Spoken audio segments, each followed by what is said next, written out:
The smell hit you first, not bacon and eggs. This was 100,000 years ago, and breakfast meant checking if yesterday's kill had been stolen by hyenas.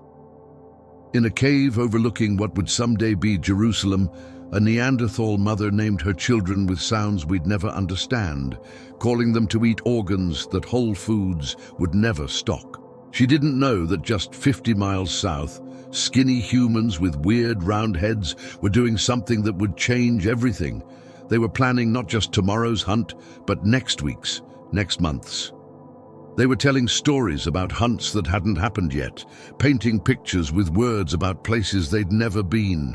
This morning, like every morning for the past million years, 7 different species of humans woke up on the same planet. By the time your grandchildren reach your age, only one would remain, and it wouldn't be the strongest. The Neanderthal mother, let's call her Martha because everyone needs a name, was built like an NFL linebacker who'd been compressed in a trash compactor, 5 feet tall, 180 pounds of twisted steel muscle. She could arm wrestle a chimp and win.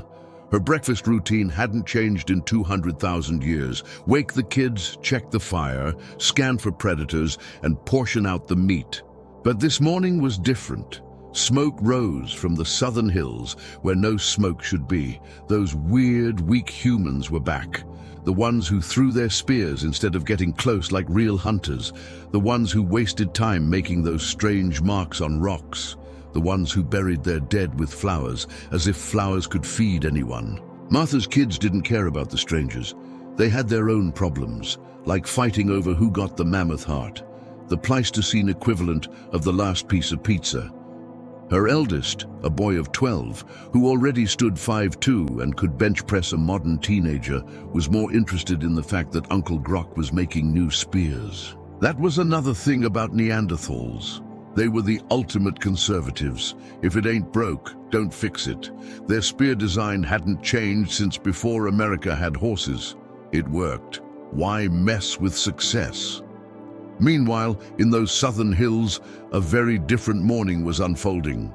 The Homo sapiens camp was chaos, but organized chaos. Where Martha's family worked in silent efficiency, these humans wouldn't shut up. They chatted constantly, pointed at things, made weird gestures with their hands. They were doing something no Neanderthal would waste energy on. They were teaching their children to imagine. One woman was showing her daughter how to mix ochre with animal fat, creating paint. Another was stringing shells into patterns that meant something. What? We'll never know. But meaning itself was the revolution. While Martha taught her kids which end of the spear was sharp, these humans were teaching their kids that things could represent other things, that this shell could mean I love you, or I belong to the Eagle clan, or I survived the winter of the dying mammoths. It was breakfast time 100,000 years ago, and humanity's future was being decided not by who had the biggest muscles or the sharpest teeth, but by who could imagine tomorrow differently than today. Grok's alarm clock had teeth.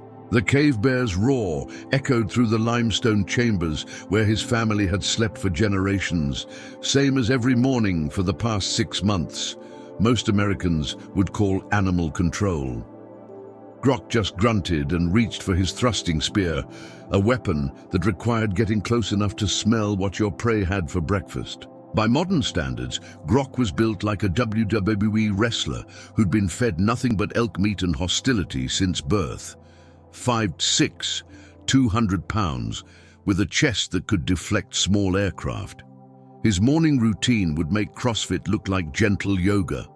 Check the cave bear situation, maintain the fire that absolutely could not die, scan for saber-toothed cats, and figure out what ungodly hour his teenage son had carved those new grooves in the cave wall.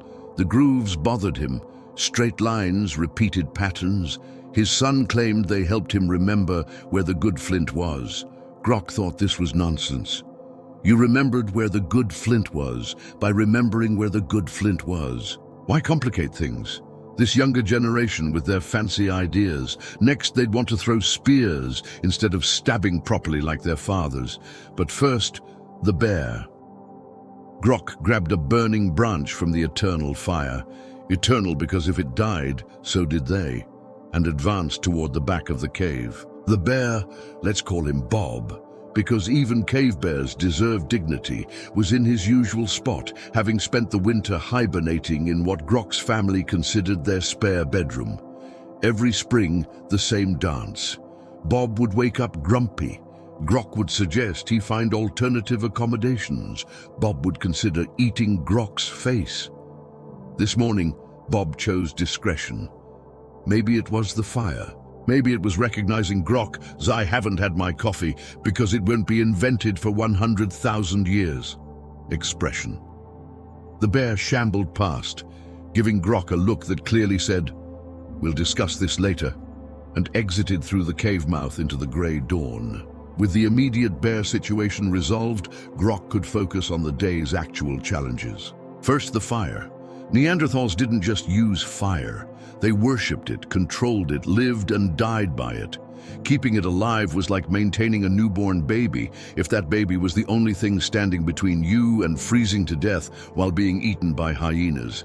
His wife, let's call her Marge, because Neanderthal women were the unsung heroes of the Pleistocene, was already up. While Grok was playing chicken with cave bears, she'd been planning the day's gathering expedition, checking the kids for injuries that needed attention, and maintaining the mental map of every edible plant within a day's walk. Their morning conversation went something like this, translated from Neanderthal. "Bears up early," Marge noted, sorting through her gathering baskets. Grok agreed, still watching the cave entrance. "Those skinny people are back. Saw their smoke yesterday," Grok said, but with a different inflection that meant he was paying attention.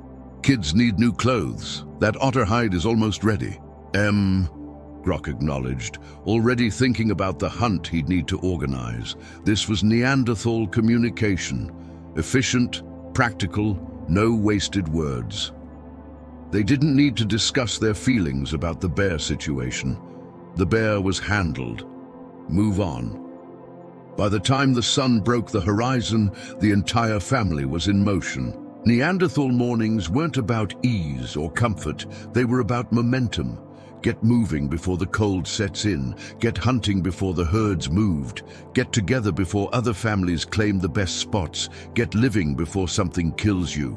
And somewhere in the routine, between spear maintenance and fire tending, Grok's son kept making those marks on the wall. Strange, purposeless lines that would outlive them all. Kaya woke up thinking about death. Not the dramatic saber-toothed tiger eating your face kind of death. That was just Tuesday in the Pleistocene. No, she was thinking about her grandmother's death 6 moons ago, and the strange dream where grandmother had told her about a valley where the antelope never ran out and the water always ran clear. In a Neanderthal camp, dreams were just neurons misfiring during sleep. But in this Homo sapiens settlement in what would become South Africa, dreams were messages, stories, maps to places that might not exist, but were worth looking for anyway. Kaya was, by any objective measure, a genetic mistake. 5'3", 110 pounds soaking wet, with arms that couldn't bench press a modern laptop. Her skull was weird too, round like a basketball, where every other human species had elegant football-shaped heads. If this were a high school, she'd be stuffed in a locker by the first passing Neanderthal. But Kaya had something more dangerous than muscles. She had what her people called the far see, the ability to close her eyes and watch things that hadn't happened yet. This morning, she was watching her nephew's son, not yet born, walking in a valley she'd never seen, carrying a spear design that didn't exist. "You're doing it again," her sister Asha said, not unkindly. Asha was grinding ochre on a flat stone, creating powder the color of dried blood. "Grandmother's gone. The stories are just stories." But even as Asha said it, she was mixing the ochre with precise amounts of seal fat and crushed bone, a recipe their grandmother had taught them, which her grandmother had taught her, going back who knows how many generations. Stories might just be stories, but they were also technology transfers disguised as entertainment. Their morning routine was chaos compared to their Neanderthal neighbors. Where Grok's family worked in efficient silence, Kaya's camp was a symphony of chatter. Everyone talked constantly, not just exchanging information, but creating it, weaving reality out of words. "I'm thinking," Kaya announced to no one in particular, "about Grandmother's Valley." In the Neanderthal camp, this would be met with confused grunting. But here, 3 people immediately stopped what they were doing to listen, because in sapien society, thinking out loud was a community sport. "The valley with the always antelope?" asked young Tico, who wasn't young by modern standards. At 15, he was middle-aged by Pleistocene metrics. She said it was past the 3 mountain teeth where the sun sets in summer. Kaya was drawing in the dirt now, making marks that meant nothing and everything. "That's past Grok's territory," Asha pointed out, referencing their Neanderthal neighbors like suburbanites discussing the folks 2 houses down. "They don't like visitors." "But what if we didn't visit?" Kaya said, and here was the revolutionary thinking that would doom every other human species. What if we went around? What if we followed the coast? What if we took boats? Aha, boats. Another impossible idea. Every other human species looked at water and saw a barrier. Homo sapiens looked at water and saw a highway. By mid-morning, the entire camp was infected with Kaya's grandmother's dream. They weren't planning to search for the valley today or even this season, but they were adding it to their collective mental map, that shared hallucination of places they'd been, places they'd heard of, and places that might exist if you were brave enough to look. This was the sapiens' morning routine. Wake up, share dreams, turn dreams into plans, turn plans into stories, tell stories until they become real. They couldn't outfight any Neanderthal, couldn't outsurvive Homo erectus, couldn't outclimb Denisovans, but they could outimagine everyone, and in the end, that's all that mattered. At 14,000 feet above sea level, where modern humans would be gasping like goldfish on a sidewalk, Tenzin woke up breathing easily. Her lungs, powered by a genetic gift that wouldn't be understood for 100,000 years, processed the thin air like a New Yorker processing pizza, efficiently and without complaint. The Tibetan Plateau at dawn was a frozen hellscape that would make North Dakota winters look tropical. But for Tenzin's people, the ghost people, the ones who lived so high that even rumors about them were breathless, this was just another Thursday. She started her morning the way her kind had for generations, by checking if anyone had died in their sleep. At this altitude, with temperatures that could flash freeze exposed flesh in minutes, death was less a stalking predator and more a roommate who didn't pay rent. But everyone was still breathing, including her father, whose recent habit of coughing up blood suggested their time on this particular peak was coming to an end. The Denisovans were evolution's overachievers. Where Neanderthals adapted to cold and sapiens adapted to everything badly, Denisovans looked at Earth's most inhospitable environments and said, "Challenge accepted." Deserts? Check. Tropical rainforests? No problem. Himalayan death zones? Hold my fermented yak milk. Tenzin herself was a testament to this adaptability. 6 feet tall, unusual for the era, with a barreled chest that housed lungs which could process oxygen like a Ferrari processes premium gasoline. Her mitochondrial DNA carried mutations that would one day make Sherpas famous, but for now just made her family the only humans who could live where clouds went to die. Her morning routine started with melting ice. Everything at this altitude started with melting ice. Ice for drinking, ice for cooking, ice for the endless tea-like beverage they made from local plants that kept their blood flowing despite the cold. The fire had been kept alive all night. Had to be, because starting a new one in air this thin was like trying to light matches underwater. "Valley people are moving again," her brother Norbu announced, studying the lands below through the crystal-clear mountain air. His eyesight, enhanced by generations of high-altitude adaptation, could spot movement that would require binoculars today. The valley people were Homo erectus, still clinging to territories they'd held for 1 million years. From up here, Tenzin's family could watch the drama of human competition play out like spectators at the world's slowest football game, Erectus moving north for summer hunting, sapiens probing east from Africa, Neanderthals, holding their European strongholds, and somewhere out there, their own kind. Other Denisovan groups adapted to other impossible places. They won't last, Tenzin's father wheezed, his high-altitude adaptations finally meeting their match in whatever disease was eating his lungs. Valley people never do. Too comfortable, too set in their ways. It was a harsh judgment from someone whose own people were about to face extinction.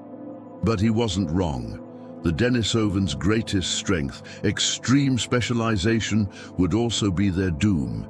You can adapt to live anywhere, but when anywhere starts changing faster than genes can keep up, you're in trouble. Breakfast was yak. It was always yak.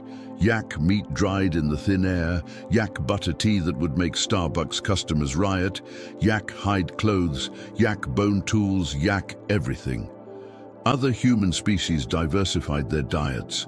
Denisovans in the mountains had achieved a perfect symbiosis with one animal and saw no reason to complicate things. "I had the dream again," Norbu said quietly. "The dream where people with round heads and weak bodies somehow climbed their mountains, carrying strange tools and speaking in tongues that sounded like birdsong." "Dreams are brain waste," their father said. But Tenzin noticed he gripped his spear a little tighter. By mid-morning, they were ready to move. Not far. At this altitude, everything was measured in vertical feet, not horizontal miles.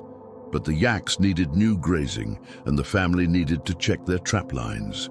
Life at 14,000 feet wasn't about grand adventures. It was about tiny, calculated movements that kept you alive another day. As they packed up camp, Tenzin took one last look at the valleys below, where other human species scurried about their morning routines like ants at a picnic. Up here, they were untouchable. Up here, they were gods. Up here, they were running out of time. Budi stood 3 feet 6 inches in his best posture and was having the greatest morning of his extremely short life. He just invented something that would revolutionize hunting on Flores Island. He called it the pointy stick that flies straight. The rest of the world would eventually call it an arrow. But they were running about 20,000 years behind Budi's innovation curve. The problem with being a Homo floresiensis was that everything wanted to eat you, and you wanted to eat everything, but physics wasn't on your side.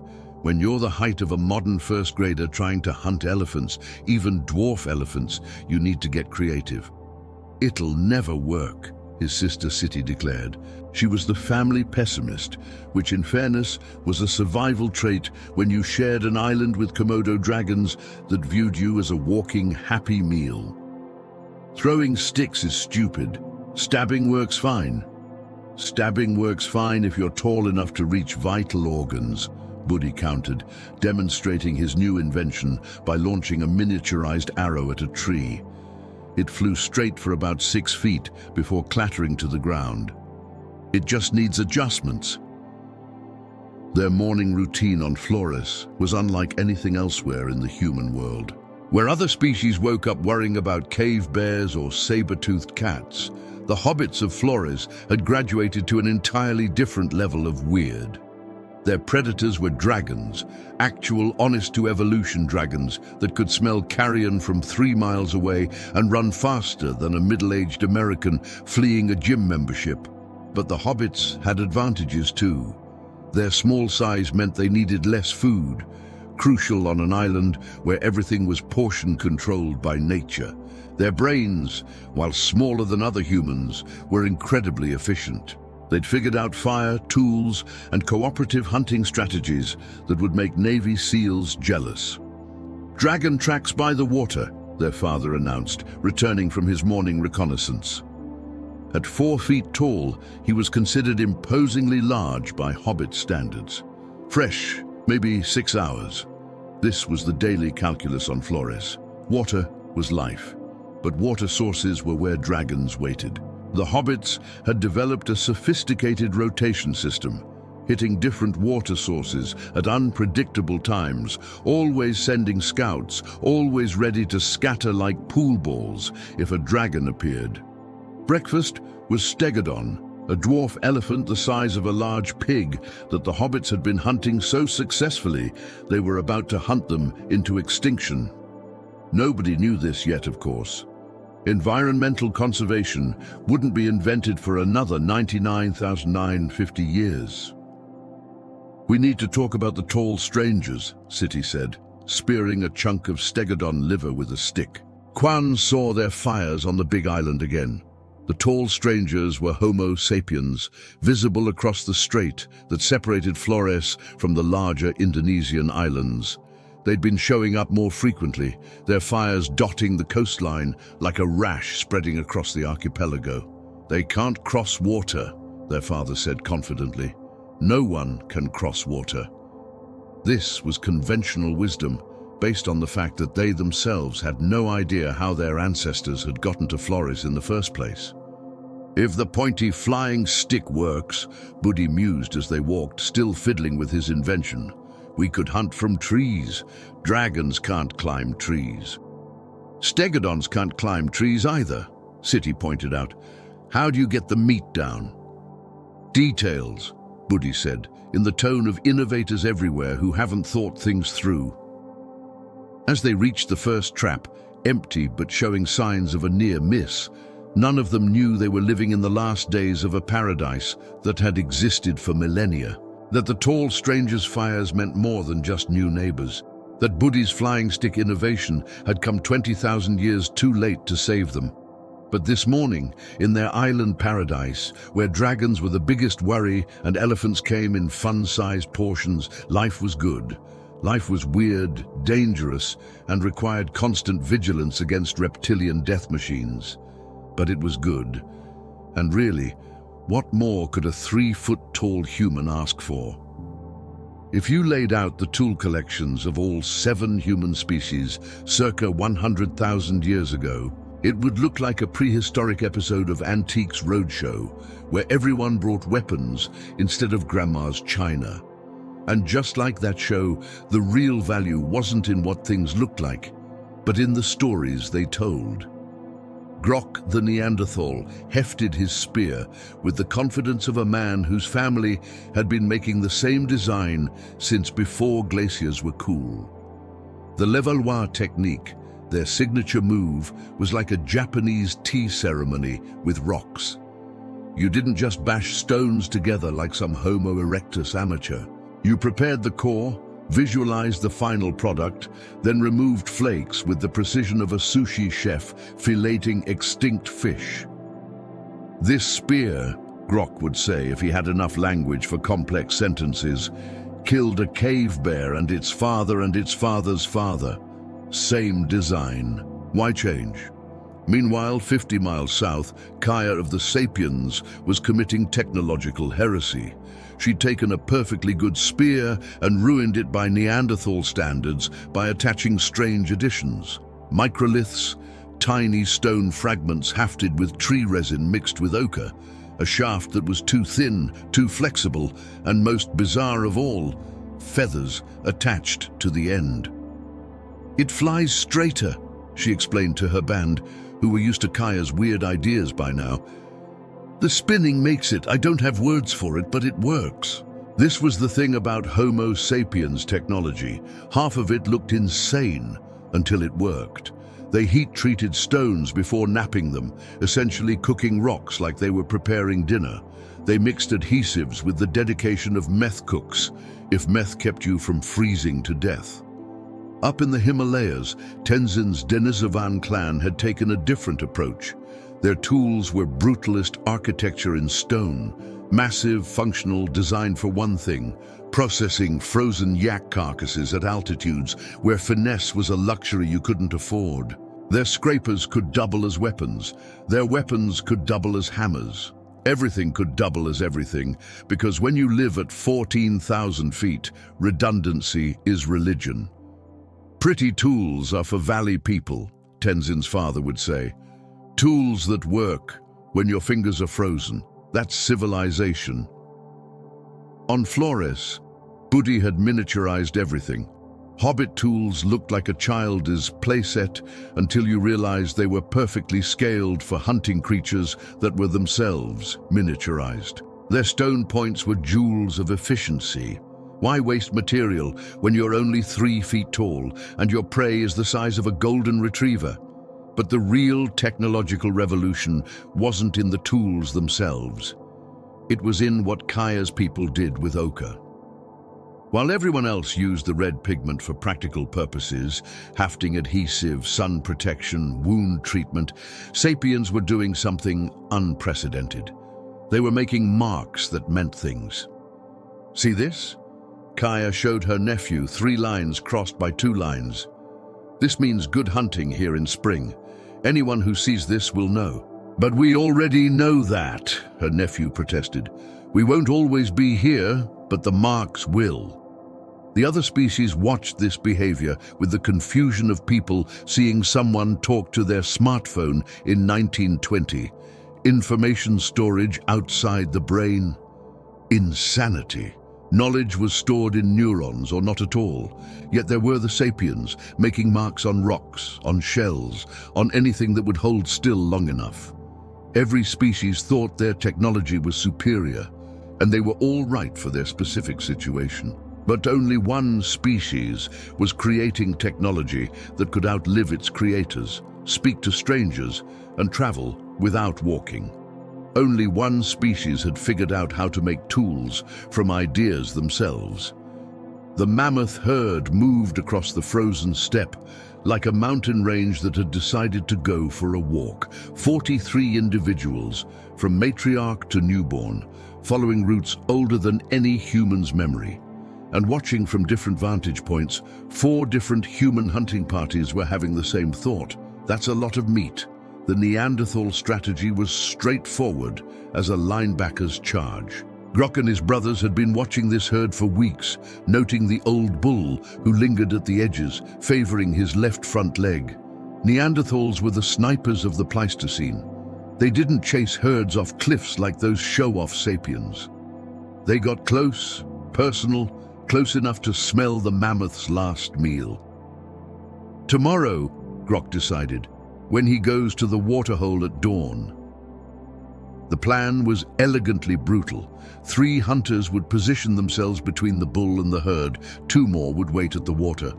When the mammoth lowered his head to drink, a 10-ton animal momentarily balanced on 3 legs, they'd strike, spears to the neck, the belly, anywhere soft. Then it was just a matter of following the blood trail and hoping he died before leading them into saber-toothed territory.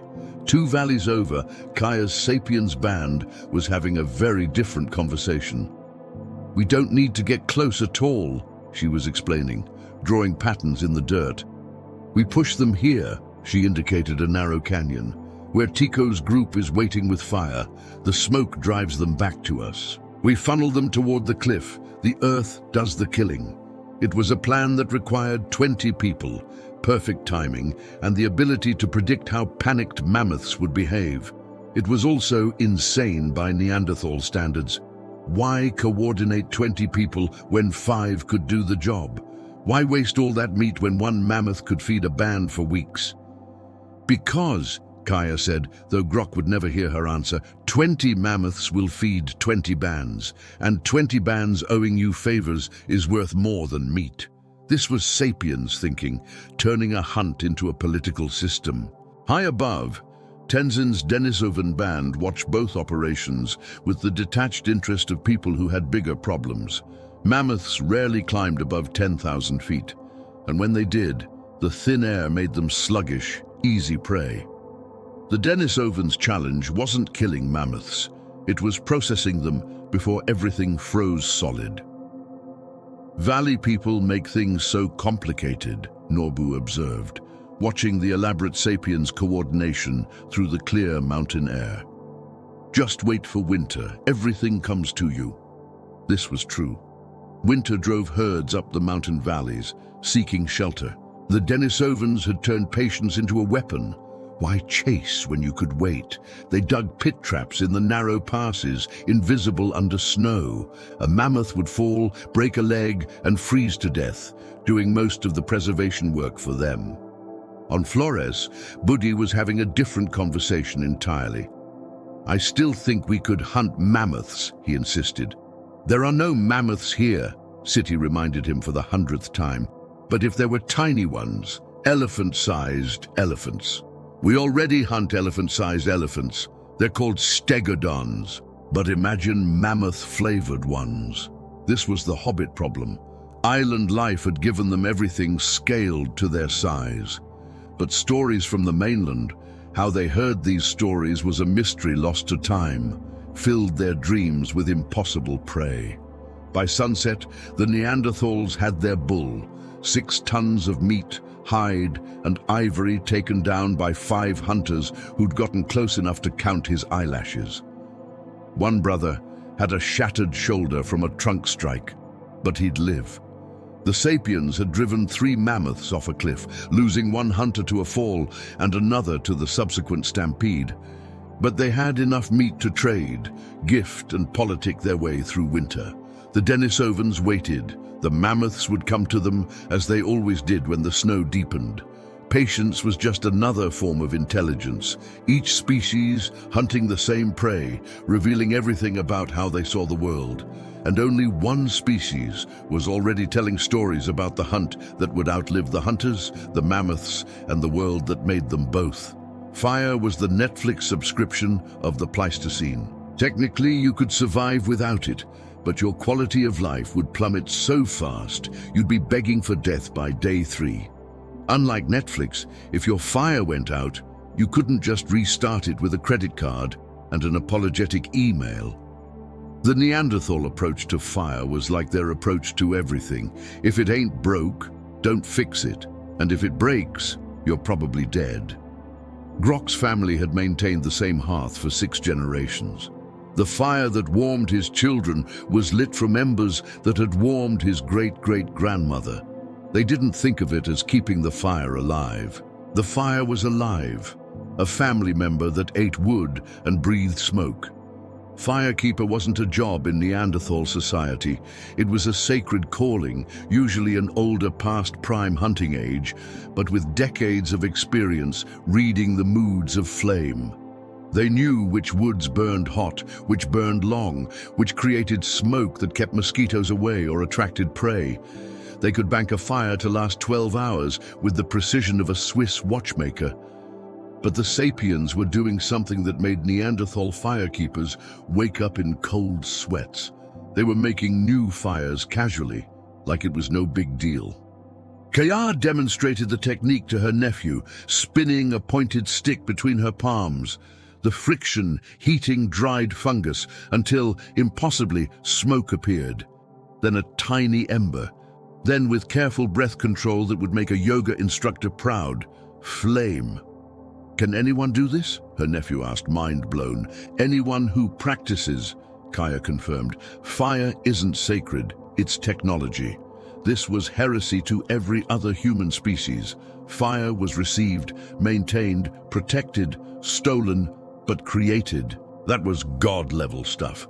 Yet here were these scrawny sapiens making new fires whenever they felt like it, carrying fire-starting kits like prehistoric Boy Scouts. The implications were staggering. Neanderthal bands were tethered to their hearths like dogs to posts. Lose your fire in a blizzard? Better hope you could steal some from neighbors before freezing. But sapiens could range freely, knowing that fire was just some friction away. In the mountains, the Denisovans had taken fire technology in a different direction.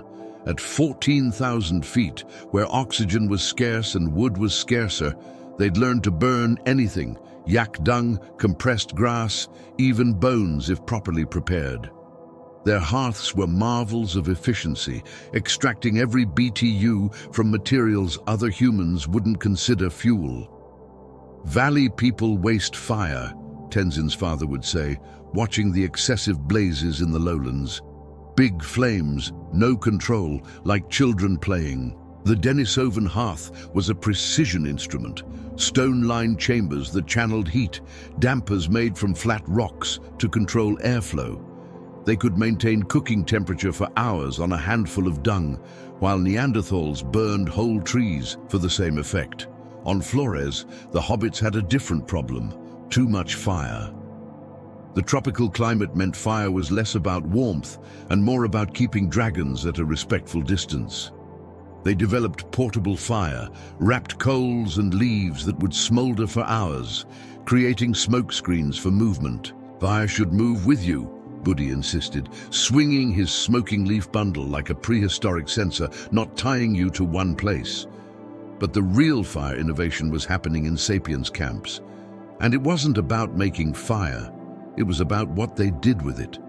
While other species used fire for warmth, cooking, and protection, sapiens were using it for chemistry.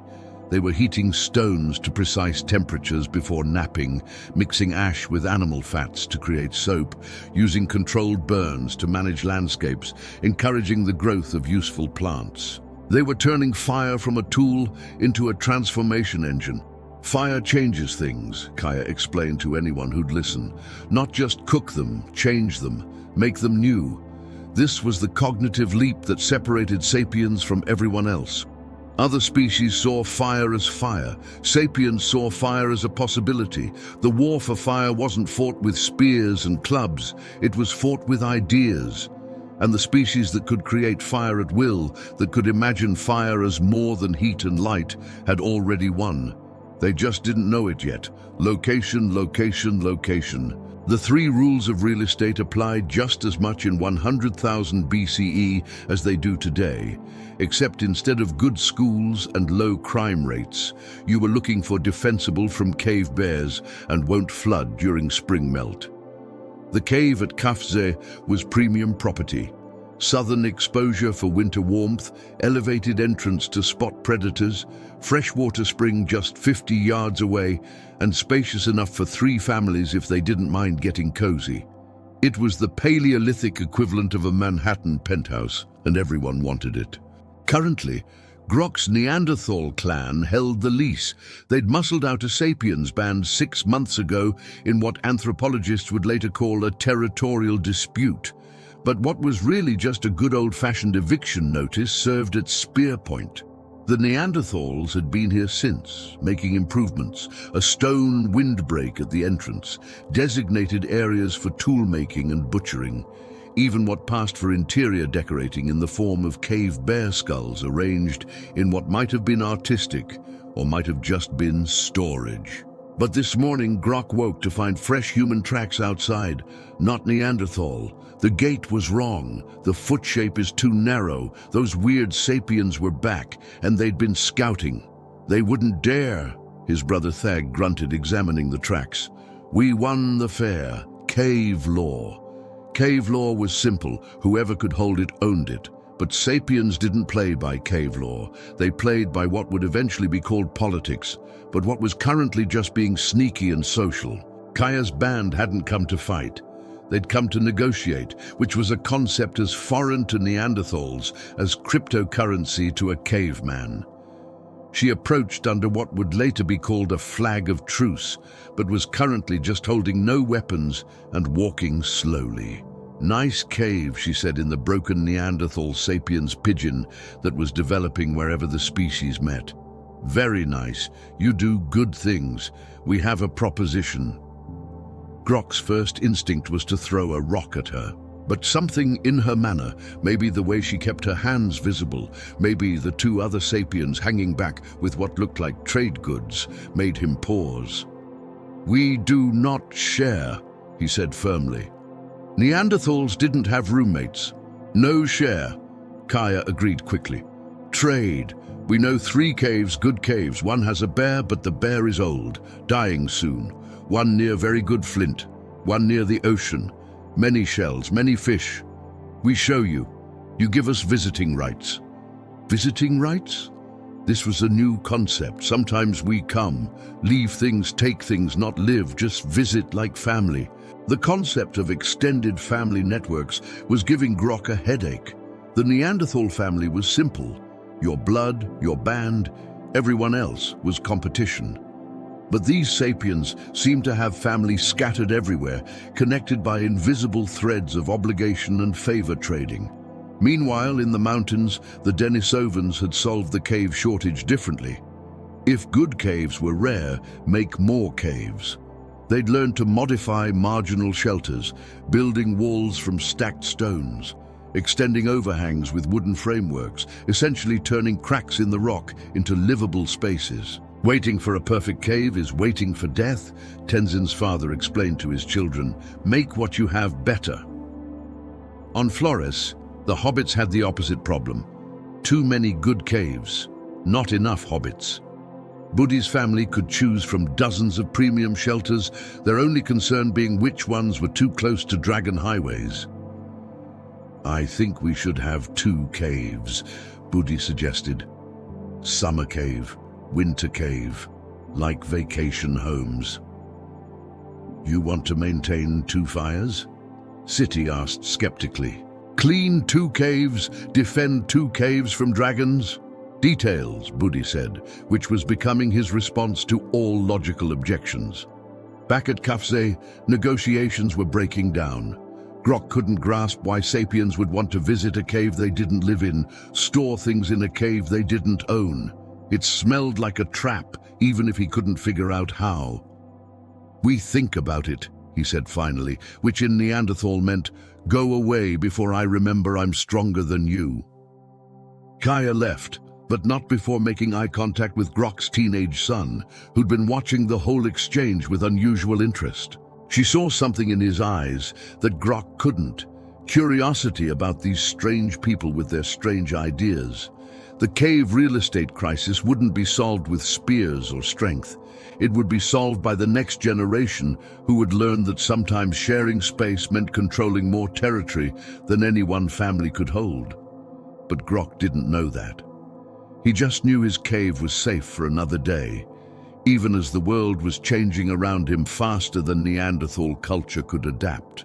Love in the Pleistocene was complicated enough without adding species boundaries to the mix. But 100,000 years ago, on a warm spring evening near what would become the Jordan River, 2 young humans from different evolutionary branches were about to make things exponentially more complex.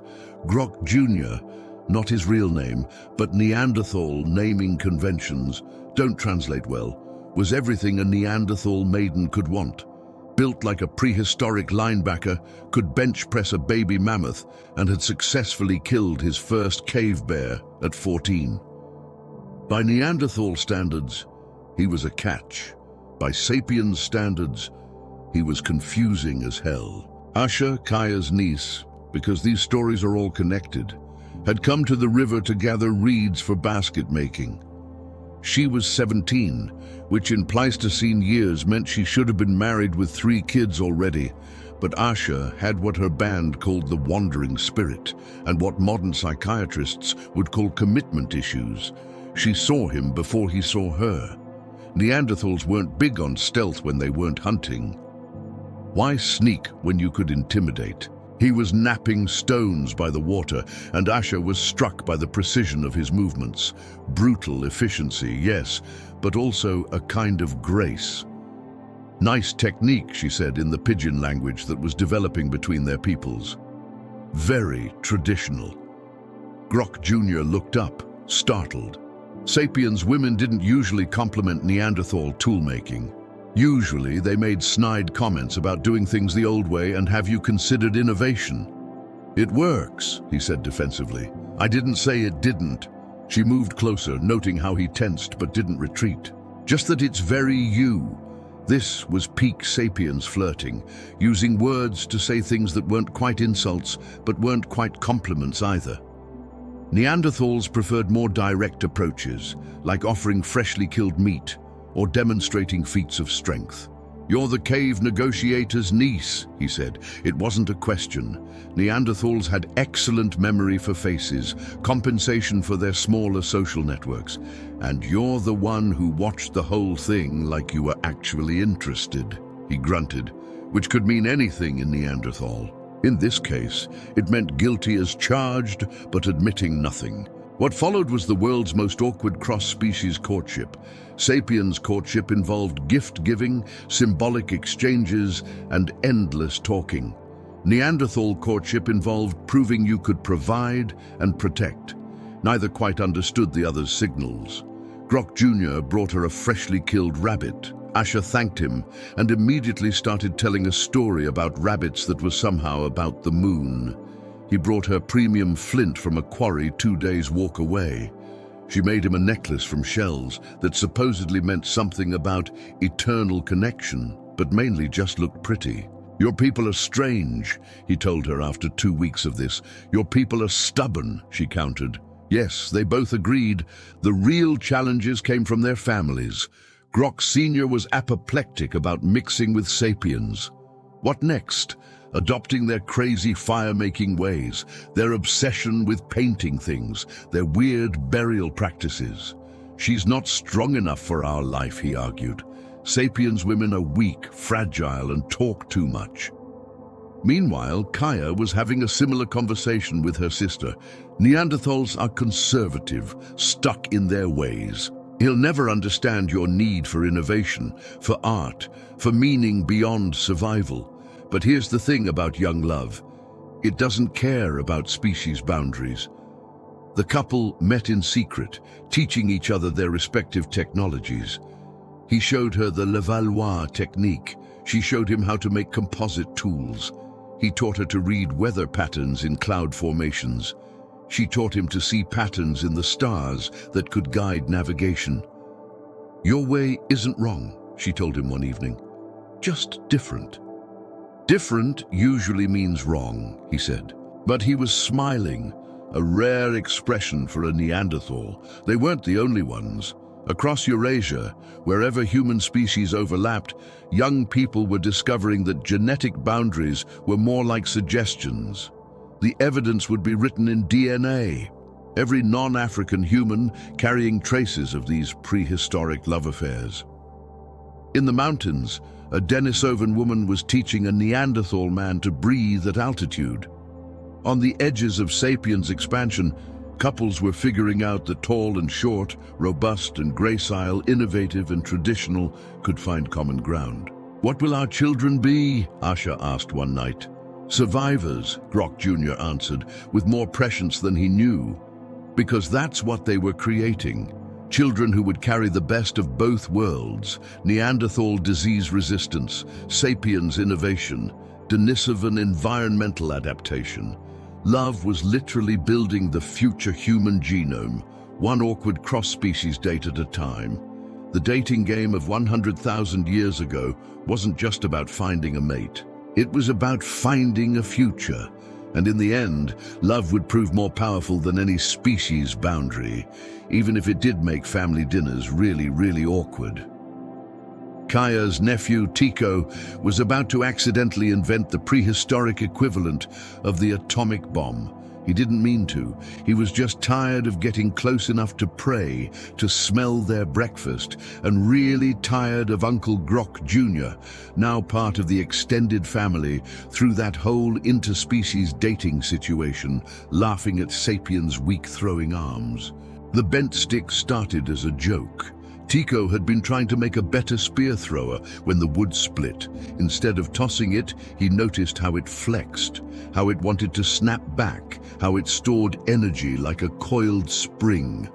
His artist's brain, the same one that saw stories in stars, saw something else in that bent wood. "What if," he muttered to himself, because talking to yourself was perfectly acceptable before society invented the concept of looking crazy, we let the wood do the throwing. 3 weeks later, after more failed attempts than a suburban dad assembling IKEA furniture, Tico had created humanity's first bow. It looked like something a child would make because technically a teenager had made it. But when he knocked his first arrow, really just a straightened stick with a sharp rock tied to the end, and let it fly, he changed the nature of predation forever. The arrow flew 40 yards and buried itself in a tree trunk with a satisfying thunk. "That's impossible," Grok Jr. said flatly. having come to visit his sapiens in-laws and immediately regretting it. Wood can't throw things. Arms throw things. The wood stores the power, Tico tried to explain, like how a bent branch wants to straighten, but controlled, directed. Grok Jr.'s Neanderthal brain, evolved for immediate practical problems, struggled with this abstraction. Energy storage, mechanical advantage, these concepts were as foreign as cryptocurrency to a caveman, which technically Grok Jr. was, but he couldn't argue with results. When Tico shot a rabbit at 30 yards, a distance that would require Olympic-level spear throwing, even a Neanderthal's stubbornness had to acknowledge reality. "This changes things," Grok Jr. said slowly. He had no idea how much. Within a month, every sapiens in Kaya's band was practicing archery. Within a year, the technology had spread to 3 other bands through their extensive social networks. The Neanderthals watched with growing unease as their physical advantages, size, strength, close combat superiority, became irrelevant. "It's not natural," Grok Sr. complained, watching sapiens children practice on targets. "Killing should be personal. You should look your prey in the eye, match your strength against theirs. This is cowardice." But Tenzin's Denisovan band, watching from their mountain perches, saw it differently. Norbu had immediately grasped the implications when traders brought news of the innovation. "Distance is safety," he told his father. "Safety is survival. These sapiens understand something we don't." The Denisovans began experimenting with their own versions, adapted for high altitude where wood was scarce. Composite bows made from horn and sinew, shorter but more powerful. They couldn't match sapiens' innovation speed, but they could adapt what worked. On Flores, Budi was beside himself with excitement when garbled tales of the new weapon reached them through the Indonesian island grapevine. "Pointy sticks that fly straight," he exclaimed to City. "I told you I invented that. You invented a stick that fell after 6 feet, City reminded him. "This flies 40 yards. Details," Budi muttered. But he was already trying to recreate what he'd heard described.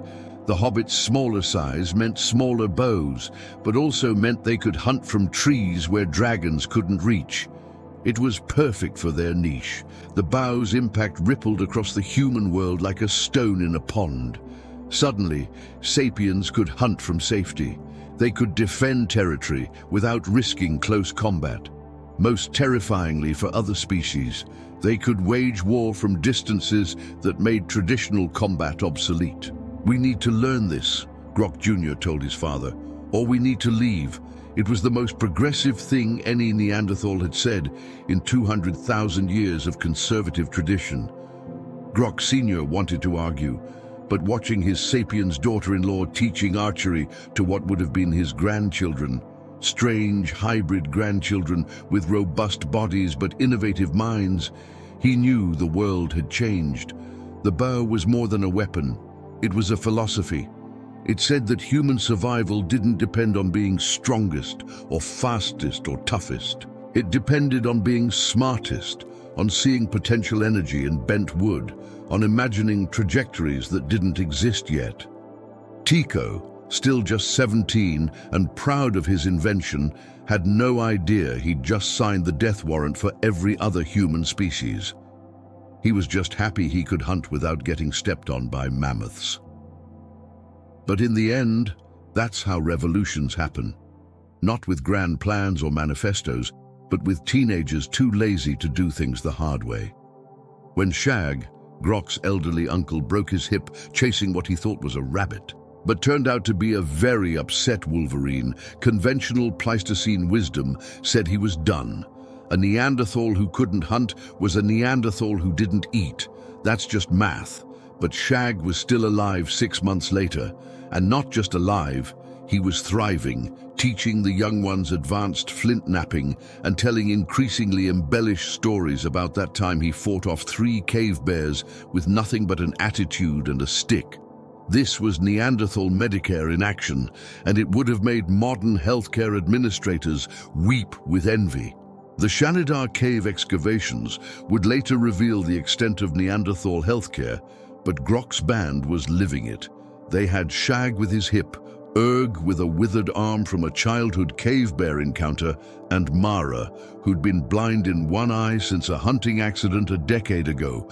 By rights, none of them should have survived, but here they were, contributing members of society who just happened to need a little extra help. Shag knows every watering hole from here to the big glacier, Grok explained to his sapien son-in-law, who was still wrapping his head around Neanderthal social services. Losing him would be like losing Google Maps, Asher suggested, though the translation was rough. What's Google? Never mind. You're saying knowledge is worth more than hunting ability? Grok looked at her like she'd asked if water was wet. Knowledge is hunting ability. Shag can't throw a spear, but he tells us where herds go, worth 10 strong hunters. This was the thing about Neanderthal healthcare. It wasn't charity, it was practical. Every elderly Neanderthal was a walking encyclopedia of survival information, weather patterns, animal behavior, which plants made you dead versus which plants made you wish you were dead. You didn't keep them alive out of sentiment. You kept them alive because letting them die was like burning libraries. The care itself was surprisingly sophisticated.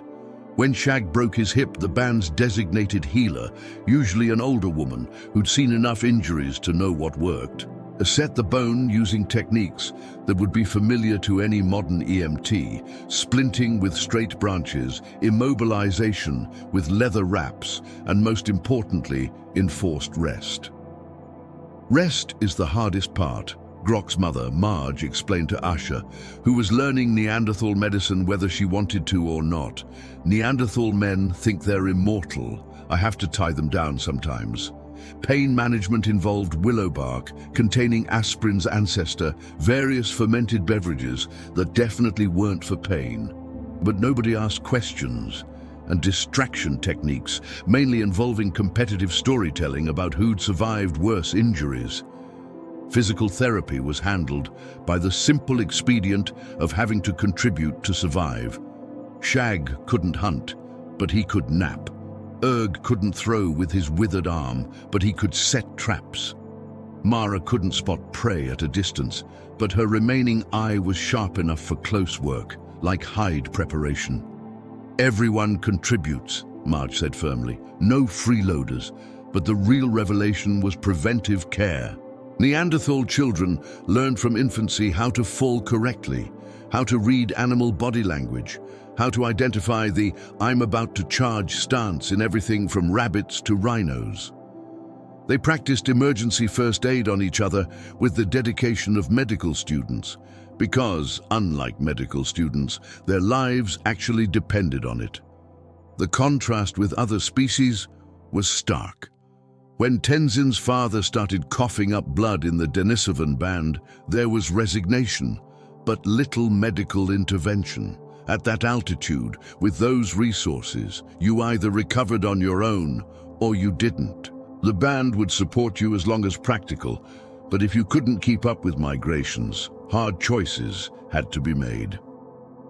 Mountain chooses who lives, Norbu said simply when the topic came up. We just follow the mountain's decision. Homo erectus, with their million-year track record, had basic wound care down to an art, but their solutions hadn't evolved much past rubbing dirt in it and walking it off. They'd survived everything Earth could throw at them, but they'd done it through sheer stubbornness rather than medical innovation. On Flores, the hobbits had developed specialized treatments for dragon bites, mostly involving running away before you got bitten. But their small population meant losing even one individual was catastrophic. They couldn't afford the luxury of long-term care. Must be nice, City said wistfully when news of Neanderthal healthcare reached them, having enough people that some can stop hunting. But Shag's survival represented more than just medical care.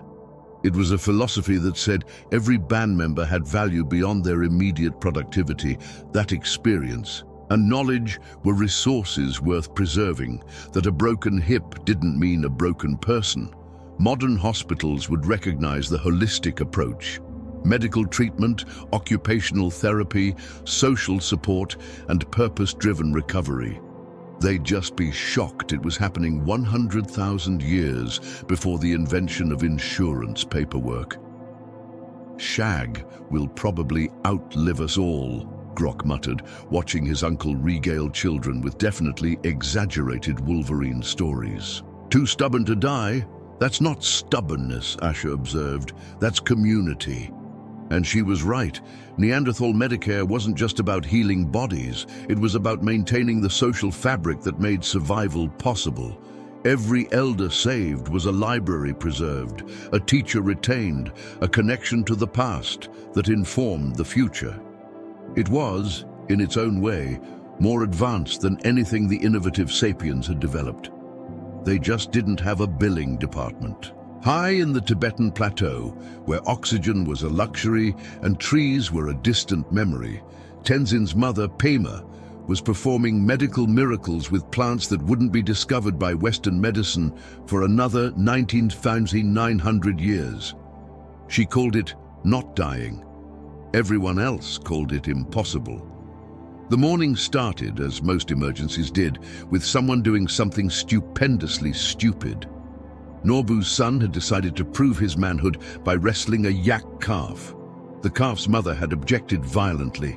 Now the boy lay unconscious, with a hoof-shaped dent in his skull and breathing that sounded like a broken bellows. In the valleys below, this would be a death sentence. Up here at 14,000 feet, where every breath was already a struggle, it should have been funeral preparations. But Pema had other plans. "Rhodiola first," she muttered, crushing the golden root between stones worn smooth by generations of medicine women for the breathing, then yarrow for the bleeding inside.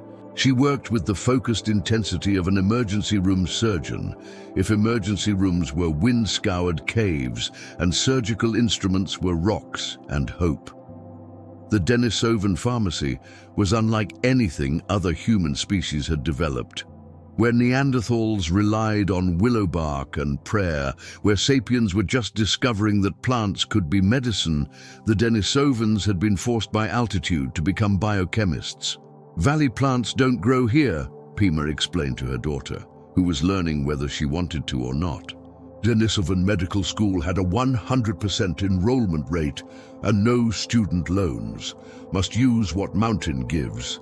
Mountain gives strange gifts. Strange indeed. The rhodiola that grew in crevices where nothing else could survive didn't just help with altitude. It was a cognitive enhancer that would later be used by Soviet cosmonauts. The snow lotus that bloomed for exactly 3 weeks each summer was an anti-inflammatory that made willow bark look like candy. The cordyceps fungus that grew from dead insects was, well, that one was just weird, but it kept you alive when nothing else would. "Medicine is about reading the mountain," Pema continued, checking the boy's pupils with the practiced ease of someone who'd seen every possible yak-related injury. "Plants that survive here are fighters. We borrow their fight."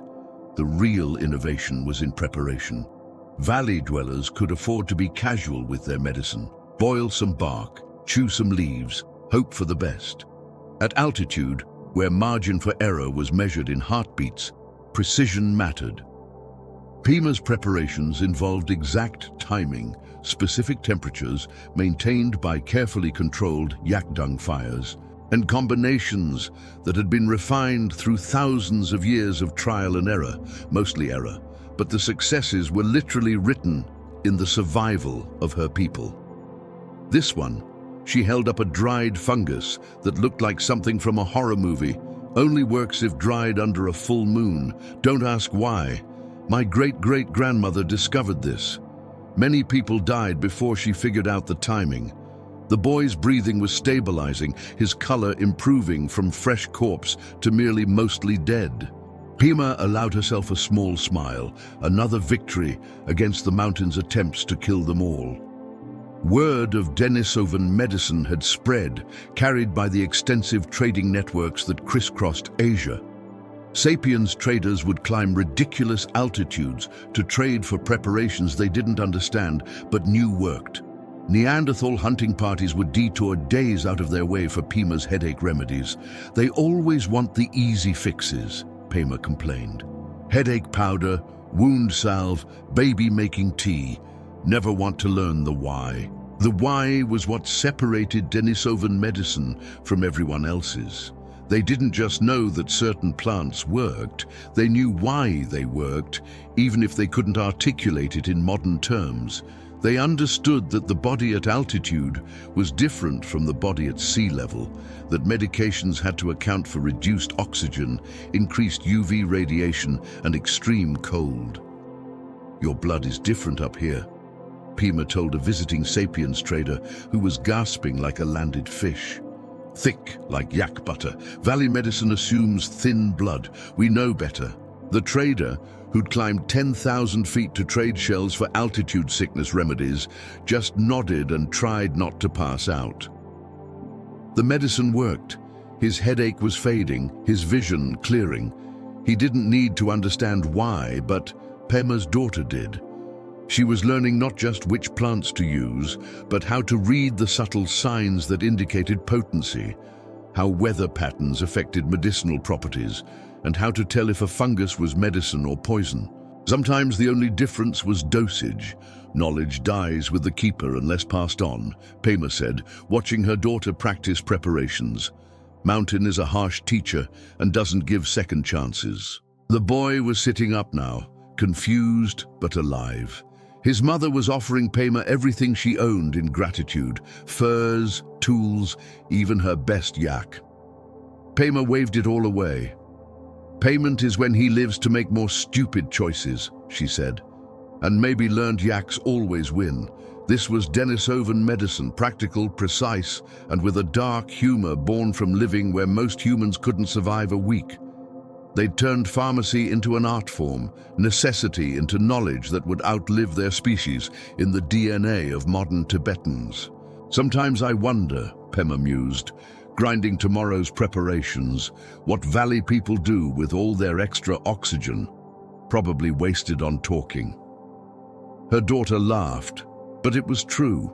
While other humans spent energy on art and innovation, Denisovans spent it on the more fundamental challenge of not dying at altitude.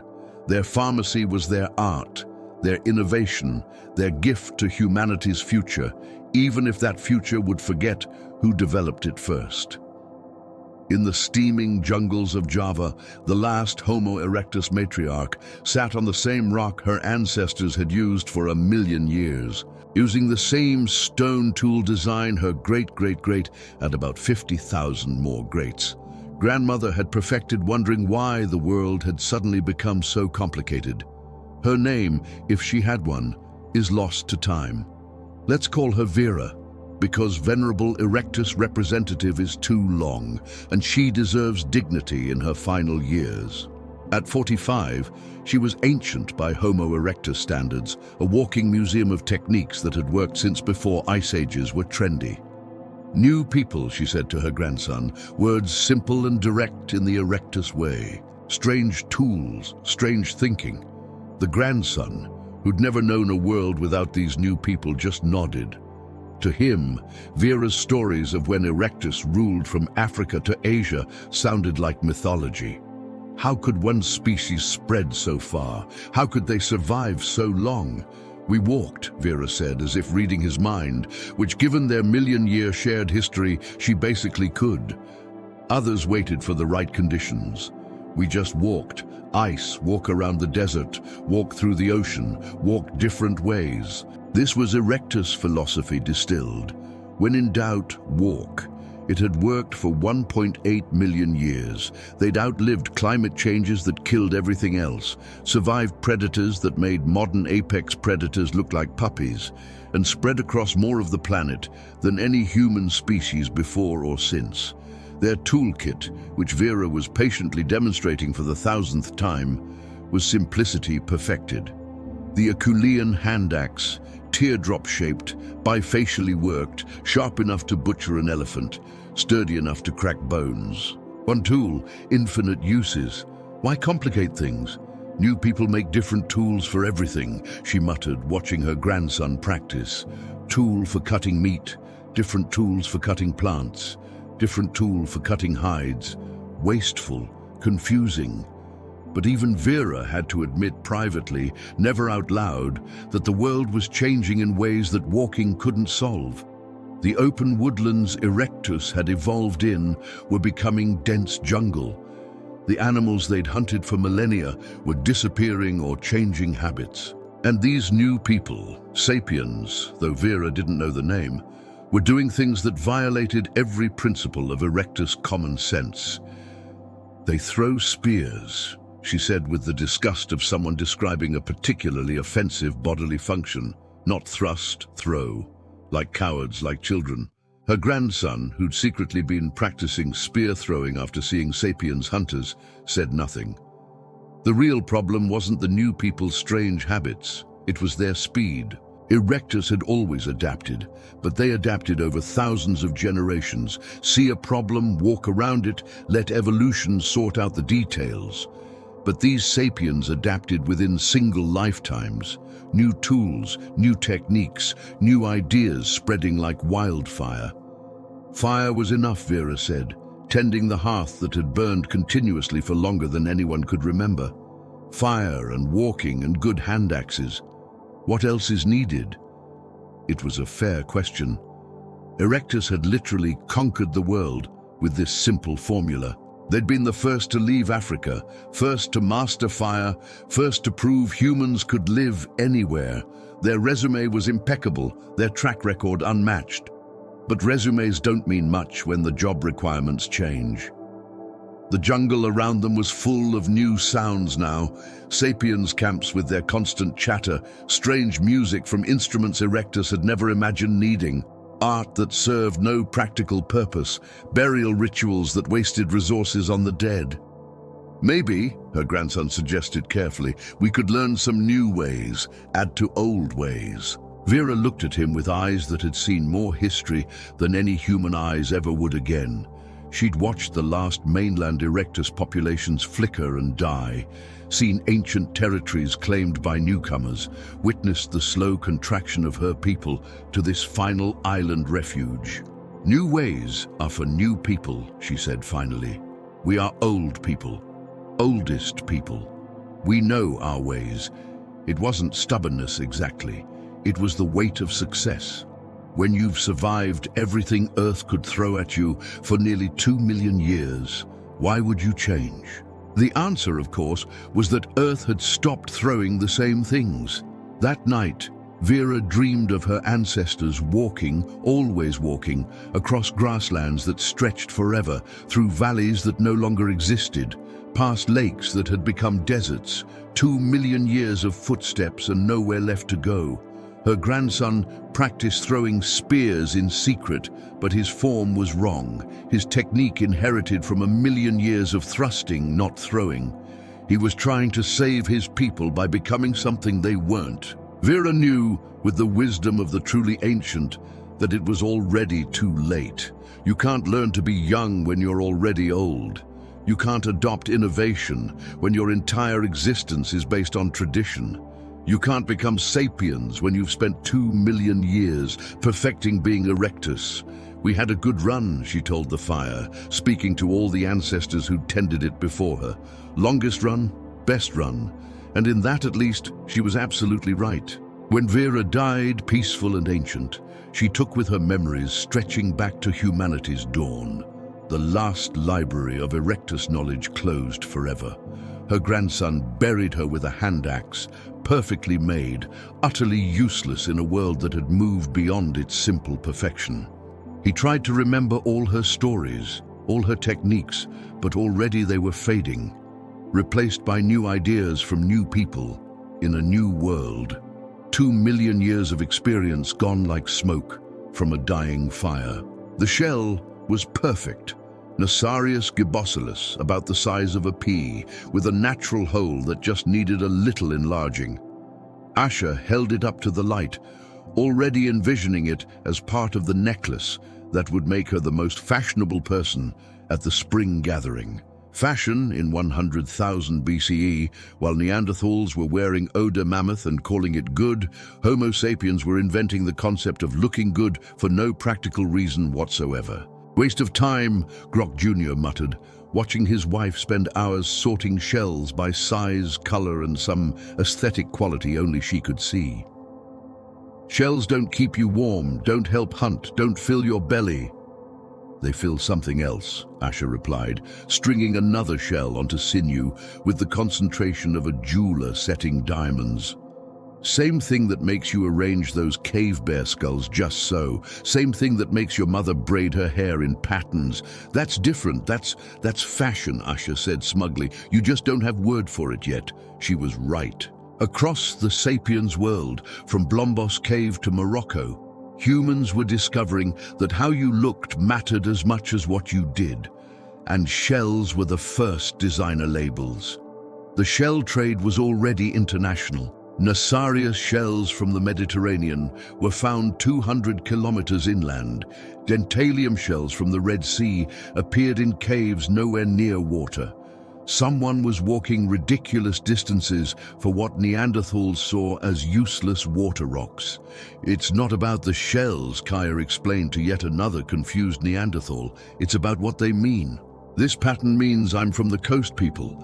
That color means I've traveled to the red cliff bands. These shells together mean I survived the bad winter when the babies died." "Why not just say those things?" the Neanderthal asked, genuinely puzzled. "Because then you'd have to talk to everyone. This way they know just by looking." It was the birth of visual communication, and it was driving the other species crazy. Denisovans, practical to their core, couldn't fathom wasting energy on decoration when that energy could be spent not dying at altitude. Homo erectus, with their million-year-old traditional designs, saw no reason to advertise anything about themselves. If you couldn't tell who they were by their hand axes, you weren't worth knowing. But on Floris, the hobbits were intrigued. "Small shells for small people," Budi announced, having immediately grasped the possibilities. "We could make tiny patterns, dragon scales in miniature." "Who would we show them to?" City asked. "The 7 other families on the island." "They already know who we are." "Details," Budi said, already planning an entire hobbit fashion industry that would never have enough customers to matter. The real innovation wasn't just wearing shells, it was the whole production chain. Sapiens were heat-treating ochre to get specific shades of red, mixing it with fat to create body paint that wouldn't wash off, then combining it with shell patterns to create complex identity markers. "This one's for tomorrow," Asher showed Grok Jr., a particularly elaborate piece involving shells, beads made from ostrich eggshells, and bits of carved bone for the gathering. The gathering where we trade food and tools and actually useful things. The gathering where Mira's daughter will be wearing last season's shells, and everyone will know my design is better. Grok Jr. is Neanderthal brain vapor-locked. Competition over resources, he understood. Competition over aesthetics was like trying to understand quantum physics before physics was invented. But the shell industry was creating something more important than fashion. It was creating identity. Tribes separated by vast distances could recognize each other by shell patterns. Marriage negotiations could begin based on jewelry choices. Trade relationships were established through aesthetic preferences. "My grandmother's shells," one young woman would say at a gathering, showing a pattern passed down through generations. The shells themselves might be replaced, but the design was family history made wearable. And then there was economics. Good shells were becoming currency. A perfect Nassarius was worth days of meat. Rare colors commanded premium trades. Sapiens were inventing market economics through jewelry, and nobody else understood why. "They're broken," Grok Sr. declared, watching Sapiens traders argue over shell quality with the passion of stockbrokers. Minds diseased, caring more about decoration than food. But Vera, the Erectus, ancient and tired, saw it differently. On one of her last walks before the end, She'd encountered a sapiens woman wearing shells that told a story. Where she'd been, who she'd loved, what she'd survived. Not broken, Vera had said in her simple way. Different, new. We tell stories with words. They tell stories while wearing them. The shell shock was spreading. Even conservative Neanderthals were starting to pick up pretty rocks. Denisovan traders were noting which shells commanded the highest prices in the valleys. Everyone was slowly realizing that sapiens had invented something that transcended practical needs. They'd invented meaning you could wear, identity you could trade, status you could string on sinew.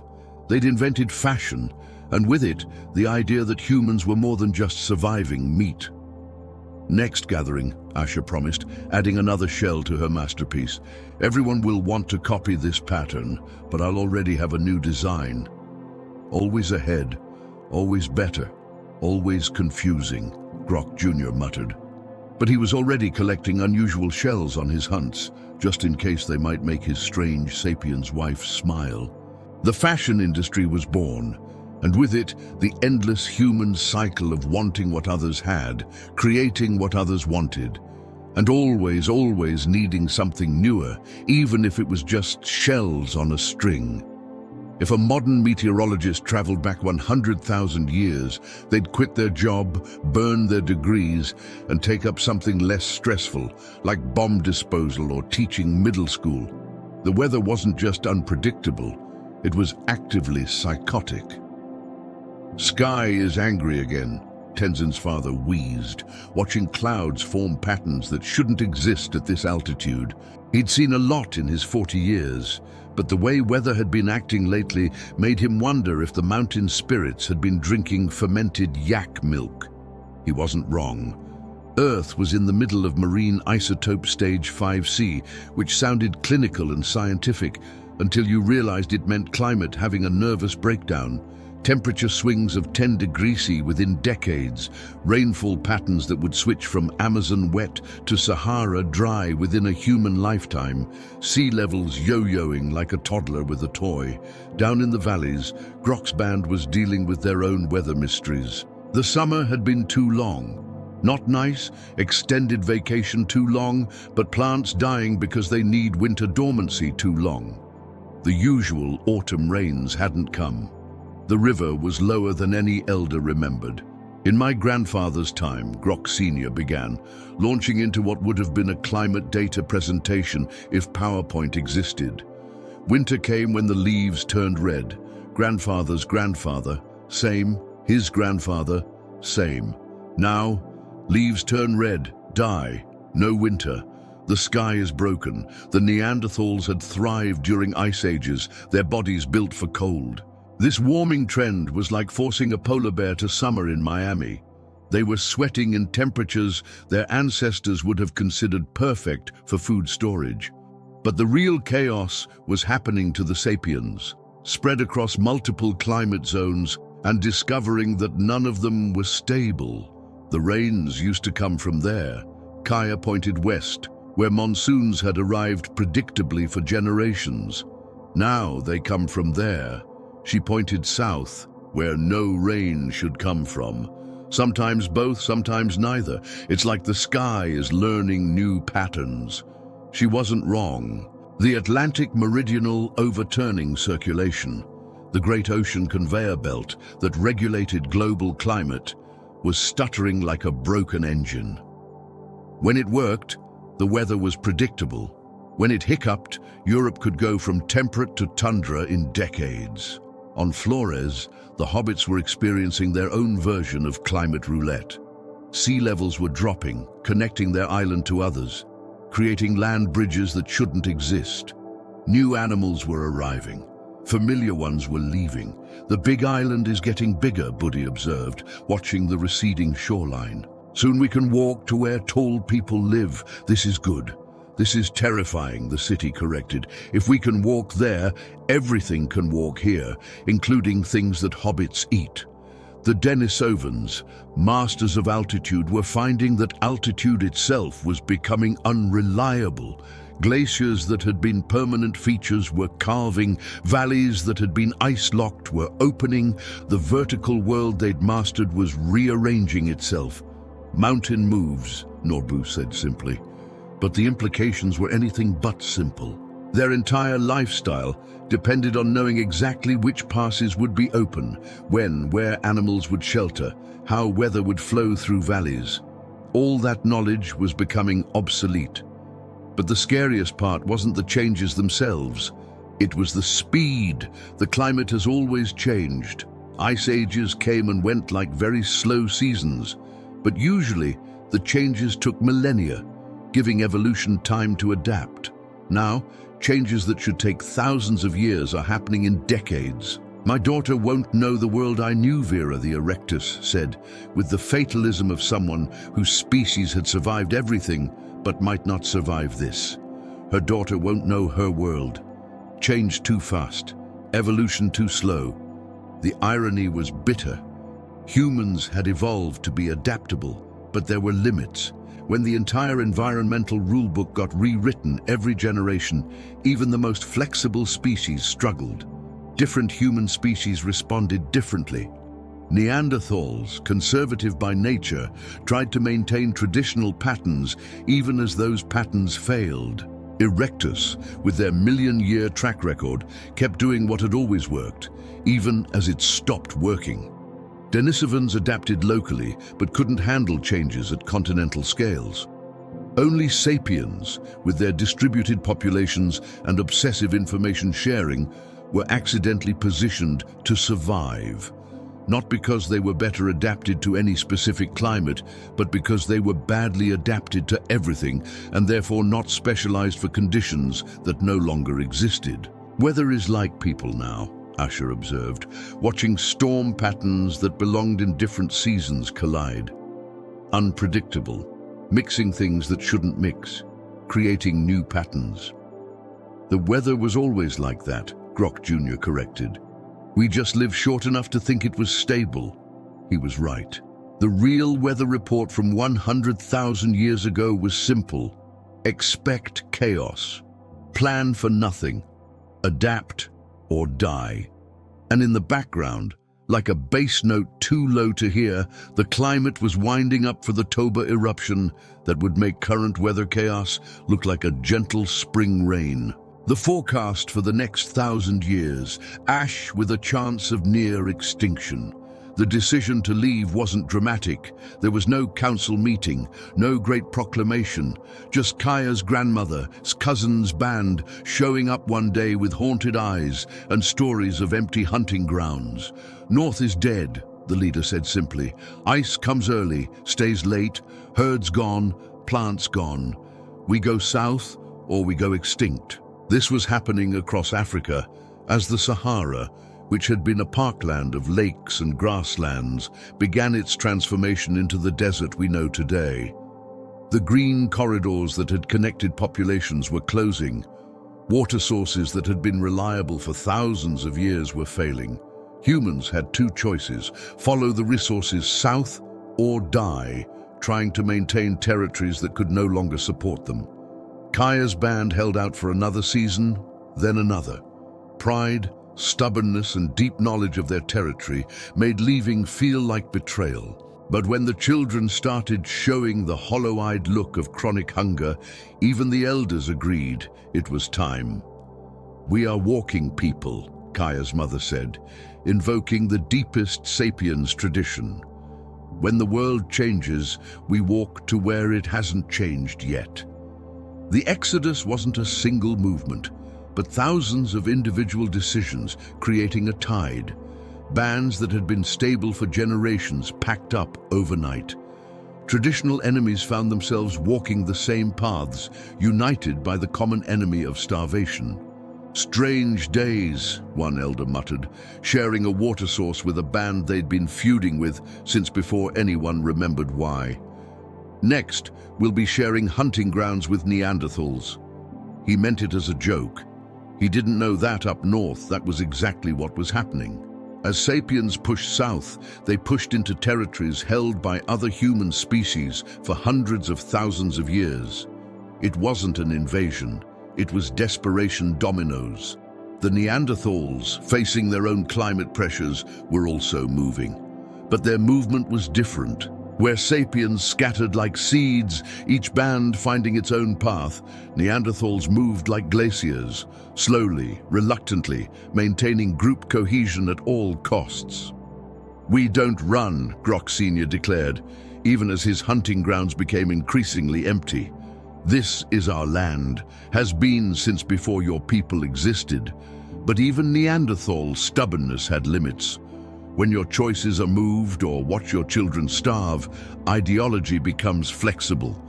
The great Neanderthal populations of Europe began their own slow southern drift, maintaining their cultural identity even as their geography shifted. The Denisovans faced a different challenge. You can't move south when you live on top of the world. Instead, they moved down, abandoning their higher settlements for valleys that had been beneath their notice. It was cultural death by 1,000 compromises. "We are mountain people," Tenzin's father said. The hobbits on Flores watched the mainland movements with interest but little concern. When your entire world is an island, continental drift, cultural or otherwise, seems abstract. But they didn't realize that the southern exodus would eventually reach even their isolated paradise. The real tragedy was Homo erectus. With populations already fractured and isolated, they had nowhere to go. The Java population was trapped on an island, becoming increasingly inhospitable. Mainland populations were squeezed between advancing sapiens and territories they'd lost the knowledge to exploit. "We walked first," Vera said, watching sapiens bands pass through territories Erectus had held for millennia. "I walked everywhere. Now others walk through us like we're ghosts." The exodus created unprecedented mixing. Water sources became meeting points for species that had avoided each other for thousands of years. Technologies were exchanged, sometimes voluntarily, often through observation and copying. Genes were exchanged too, in fumbling encounters between young people who didn't care about species boundaries. "World getting smaller," Asher observed, her band now sharing a valley with two other sapiens bands, a Neanderthal family group, and rumors of Denisovans in the high passes. "Soon no place left, that's just ours."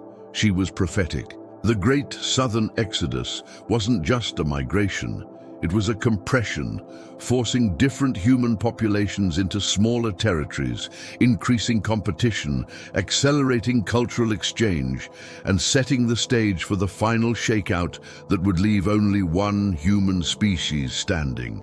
But in the moment, it was just survival. One foot in front of the other, following water, following herds, following hope that somewhere south, the world still made sense. "My children will be southern people," Kaya said, watching her band disappear into the heat haze. "Will they remember we were once northern people? Will it matter?" It would matter to archaeologists 100,000 years later, tracking the genetic and cultural trails of the Exodus.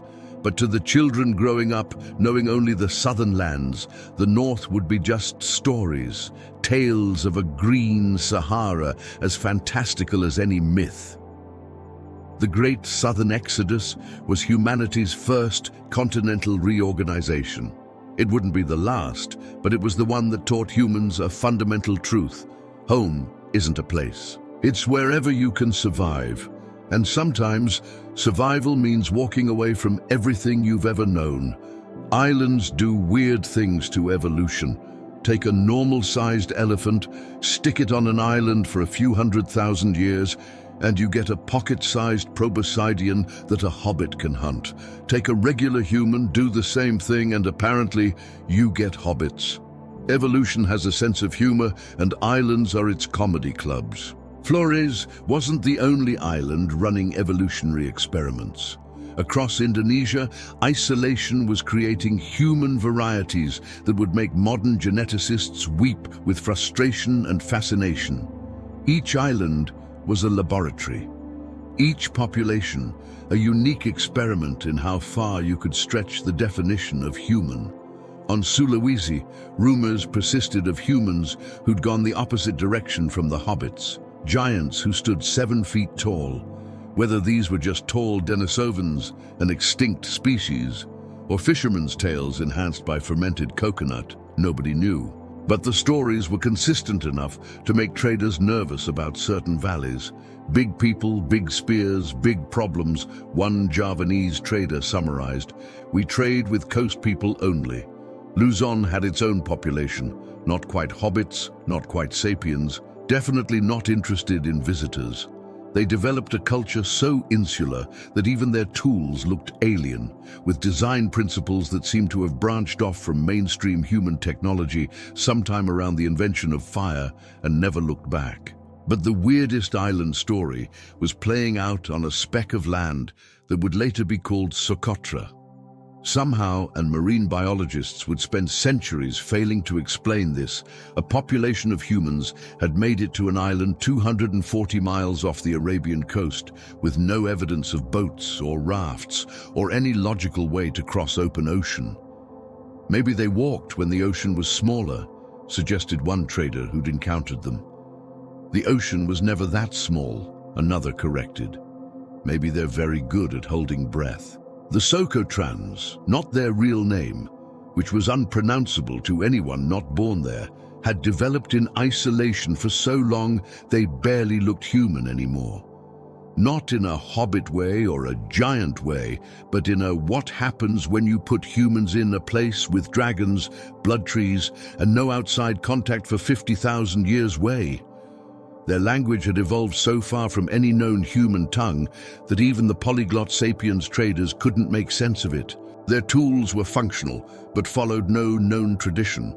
Their culture was like looking at humanity through a funhouse mirror, recognizable, but wrong in every detail. They're friendly enough, one brave trader reported.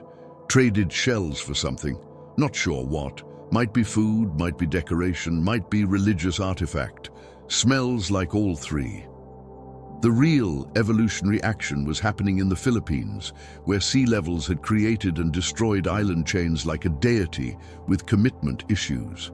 Populations would be isolated for millennia, develop unique traits, then suddenly find themselves connected to other islands when sea levels dropped. It was speed dating for evolution. Different island, different people, Budi observed during one of the rare inter-island gatherings when sea levels permitted. That island, tall people with flat faces. This island, short people with long arms. Next island, medium people with weird teeth. Like someone making humans from clay, but forgetting recipes. The hobbits of Flores were actually the stable ones in this chaos. They'd been isolated long enough to reach evolutionary equilibrium. 3 feet tall, perfect for limited resources, big feet, great for climbing, tiny brains. Who needs big brains when your biggest problem is avoiding Komodo dragons? But even Flores was feeling the pressure of the outside world. Tales of tall strangers were becoming more common. Fires on distant islands were visible on clear nights. The splendid isolation that had created the hobbits was cracking. Change is coming, City said, watching unfamiliar birds arrive from the north. Birds know. Birds are always first. She was right. The islands had been evolutionary laboratories, creating human varieties that challenged every assumption about what our species could become. But laboratories only work in isolation. As sea levels fluctuated and populations moved, the experiments were contaminating each other. Denisovan genes were flowing into island populations through rare but significant contact. Sapiens traders were introducing new technologies that disrupted millennia-old adaptations. Even the ultra-isolated Socotrans were showing signs of outside contact. Shell jewelry that matched mainland styles, tools that suggested trade knowledge. Islands used to be separate worlds, an old Sulawesi trader mused. Now they're just distant villages. Soon, no more special island people, just people. It was a loss that wouldn't be fully understood for 100,000 years. Each island population represented a unique solution to human survival. The hobbits showed minimum viable human size. The Socotrans demonstrated maximum cultural divergence. Others explored different extremes: dietary, social, technological. But evolution needs isolation to run experiments. As the islands became connected, the experiments merged, averaged out, normalized. The weird and wonderful varieties were absorbed into the growing tide of Homo sapiens Standard Edition. The islands of misfit humans were becoming just islands. The misfits were becoming myths. And somewhere in the Philippines, the last population of humans with perfectly adapted teeth for eating nothing. But shellfish looked at their children, who preferred mainland food, and knew their time was ending. Evolution's comedy club was closing. The experimental theater of island humanity was going dark. Soon, there would be only one type of human everywhere. But for now, for this brief moment 100,000 years ago, humanity was a carnival of possibilities. Giants and hobbits and everything in between, each island a different answer to the question, what else could humans become? The answer, it turned out, was anything.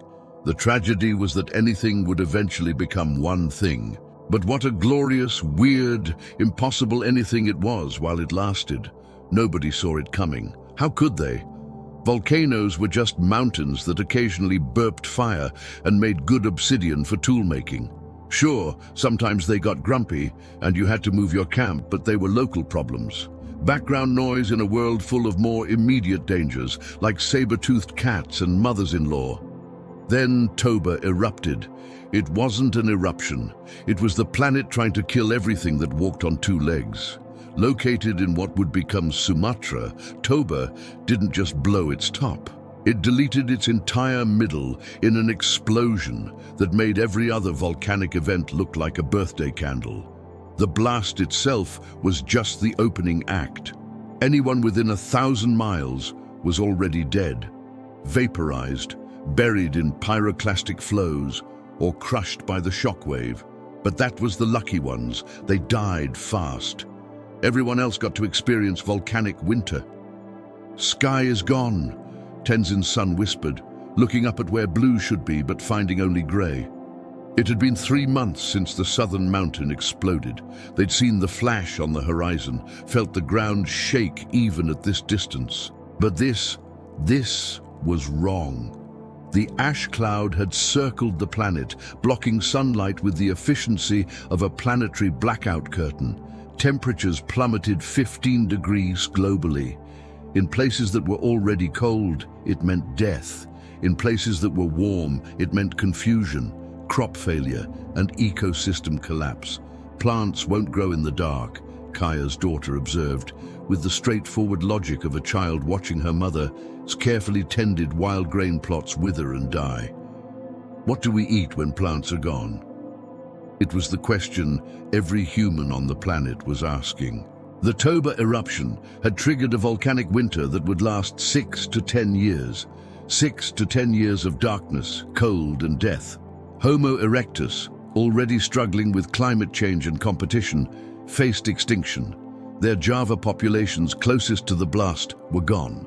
Mainland populations, dependent on predictable resources and lacking the flexibility to adapt quickly, died in droves. Walking, Vera whispered to her grandson as she lay dying, the last word of the last erectus matriarch, carrying 2 million years of wisdom. But there was nowhere left to walk to. The whole world was dying. The Neanderthals fared better initially. Built for cold, experienced with harsh winters, they hunkered down and endured. But even they had limits. Populations crashed, genetic bottlenecks that would haunt the species formed as bands died out, leaving only scattered survivors. "We've survived ice before," Grok Sr. said, but his confidence was hollow. This wasn't normal ice. This was ice with poison.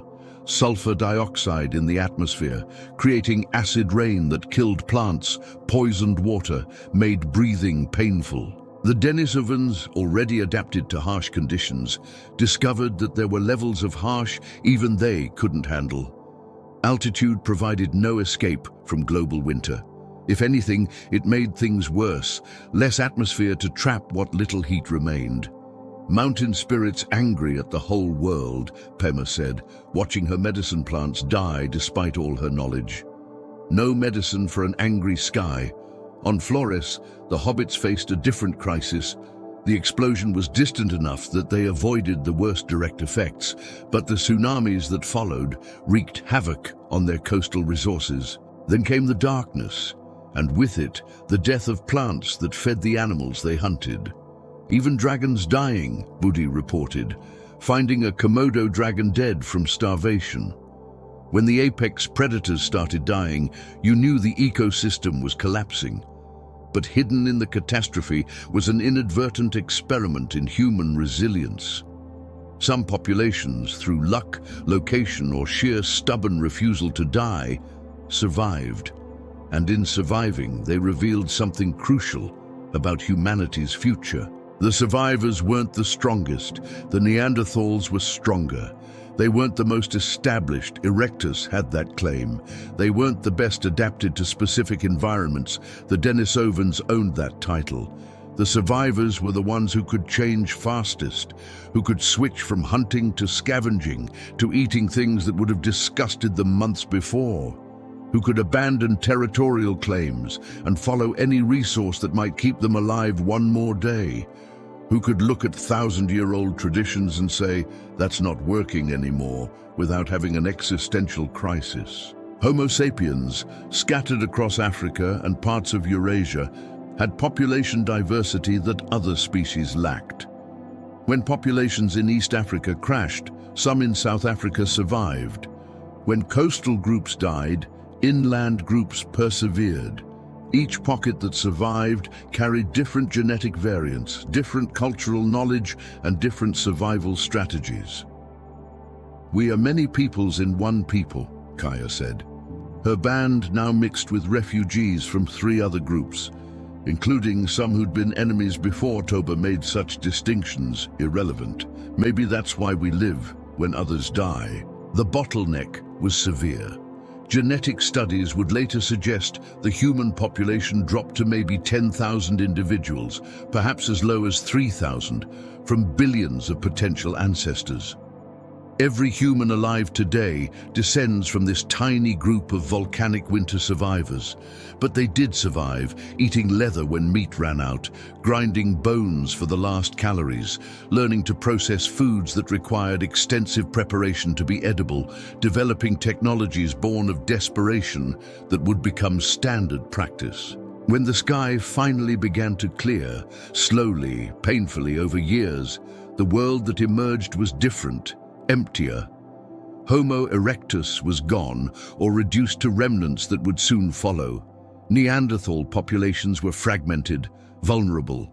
Denisovans were scattered by the winds. But Homo sapiens, battered and traumatized and reduced to genetic remnants, had learned the most important lesson possible.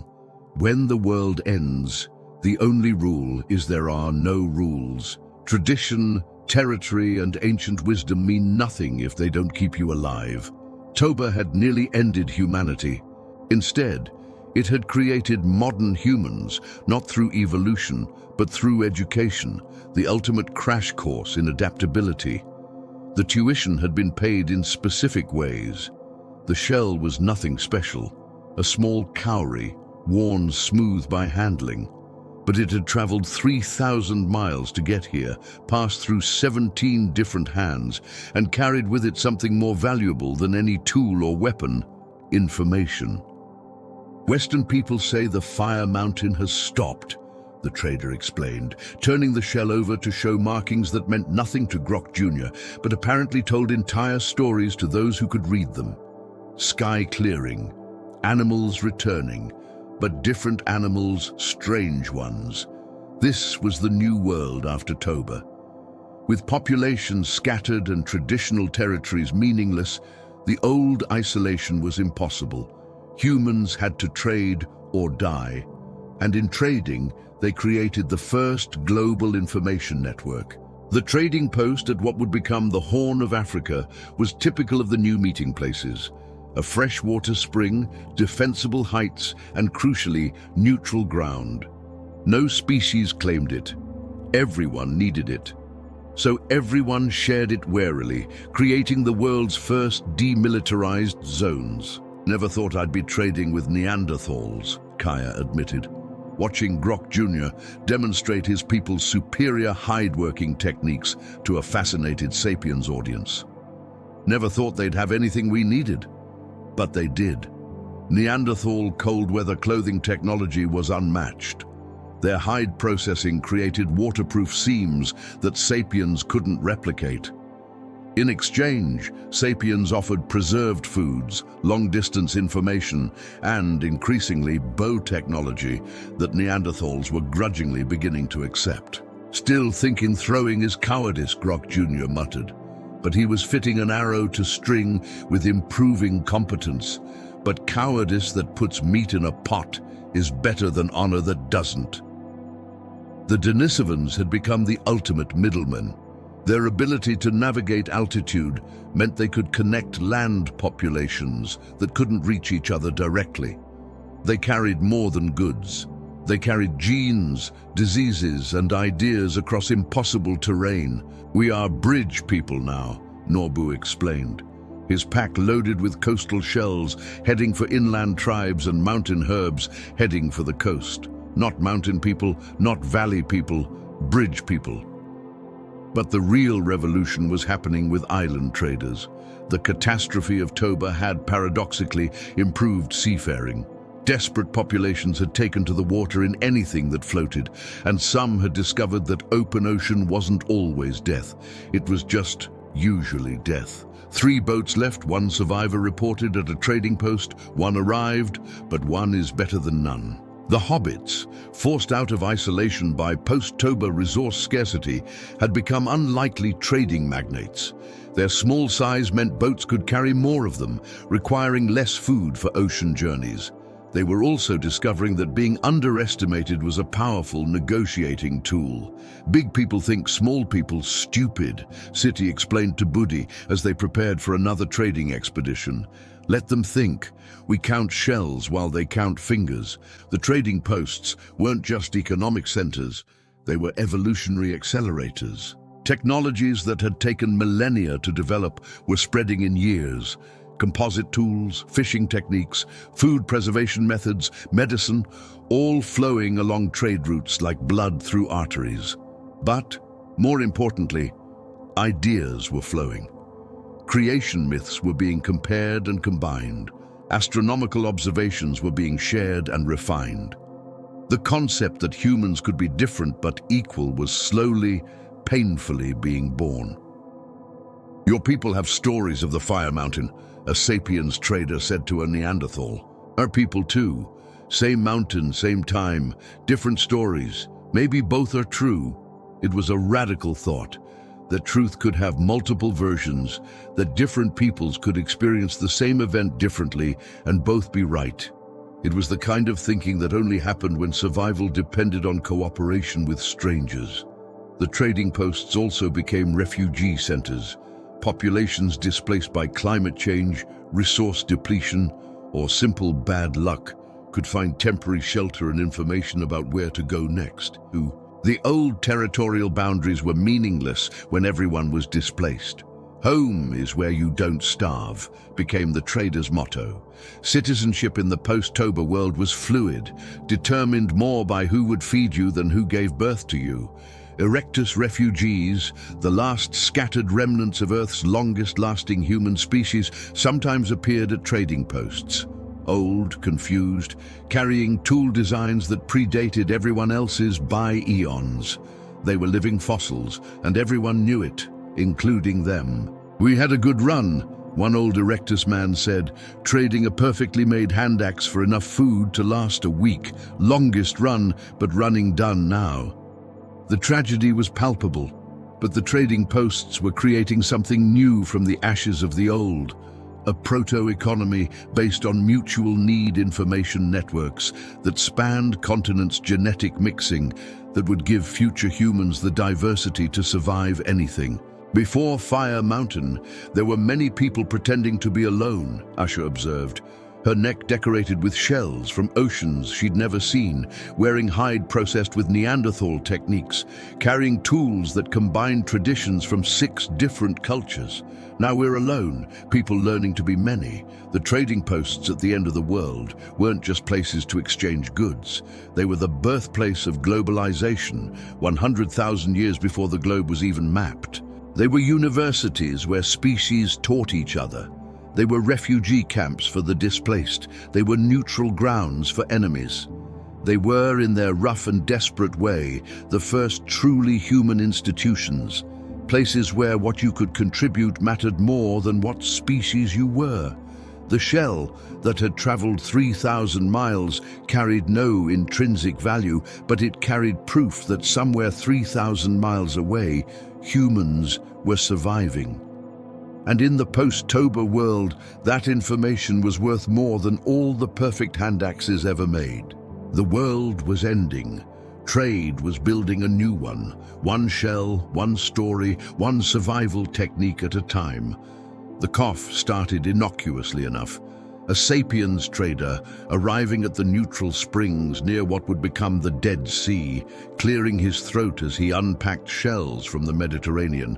By local standards, he wasn't even sick, just fighting off what his band called the walking sneeze, a minor annoyance that swept through sapiens camps every few years like an inconsiderate relative. To the Neanderthal family he was trading with, it was the beginning of the end. "Your trader brings bad air," Grok Sr. accused 3 days later, watching his grandson struggle to breathe. The boy's robust Neanderthal physiology, built to wrestle cave bears and survive glacier-adjacent temperatures, was failing against an enemy too small to see. The sapiens trader was genuinely confused. Half his band had the same cough. His own children had survived it with nothing worse than a few days of whining and extra sleep. How could something so trivial be killing these stronger, tougher humans? "It's like when Europeans bring smallpox to the Americas," Kaya's daughter said, though she wouldn't have used those words, and the Americas wouldn't be discovered by her people for another 85,000 years. But the principle was the same. Diseases that were annoying to one population were apocalyptic to another. The math was brutally simple. Sapiens populations in Africa had been exposed to tropical diseases for 300,000 years.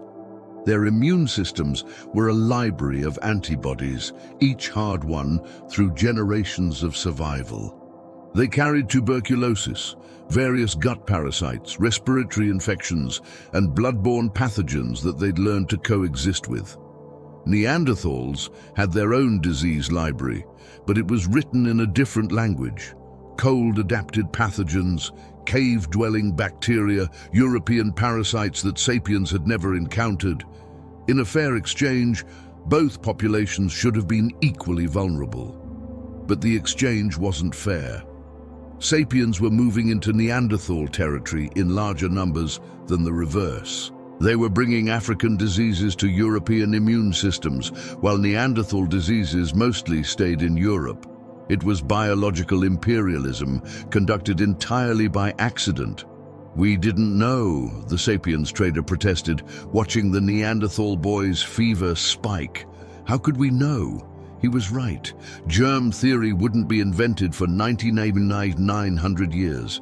The idea that invisible creatures could jump between people and cause disease was as foreign as smartphones to a stone toolmaker. Disease was caused by bad air, angry spirits, or eating the wrong combination of foods. Everyone knew that. The Denisovans fared better initially. Their extreme environments meant fewer shared diseases. Most pathogens couldn't survive the altitude transitions their traders made daily. But that isolation became vulnerable when diseases finally reached them. "Valley sickness climbs mountains," Pima noted, treating the 5th case of something that looked like tuberculosis but acted faster. Her mountain medicines, perfectly adapted for altitude-specific ailments, were useless against lowland diseases turbocharged by thin air. The hobbits faced their own microbial apocalypse. Island populations with limited genetic diversity were immunological sitting ducks. When mainland diseases arrived via trading boats, entire families would succumb to what mainlanders considered childhood illnesses. "Dragon bites we can treat," City said, watching another hobbit child burn with fever. This invisible biting, no defense. But it wasn't just the diseases themselves, it was the secondary effects. A Neanderthal band where half the adults were sick couldn't hunt effectively. Missed hunts meant malnutrition. Malnutrition meant increased susceptibility to other diseases. The spiral accelerated. Sapiens bands, meanwhile, maintained their numbers even during disease outbreaks. Their larger populations meant some individuals were always recovering, always immune, always able to hunt and gather. They could afford to be sick. Other species couldn't. "We tried separation," Grok Jr. explained to his sapiens wife, who was desperately trying to understand why her adopted Neanderthal family was dying around her. "Avoided sapiens camps. But disease travels on traded goods, in shared water, through air at meeting places." The cruelest irony was that attempts at peaceful coexistence accelerated disease transmission. The more species interacted, trading, interbreeding, sharing territories, the faster pathogens spread. Isolation meant starvation. Contact meant contagion. There were no good choices.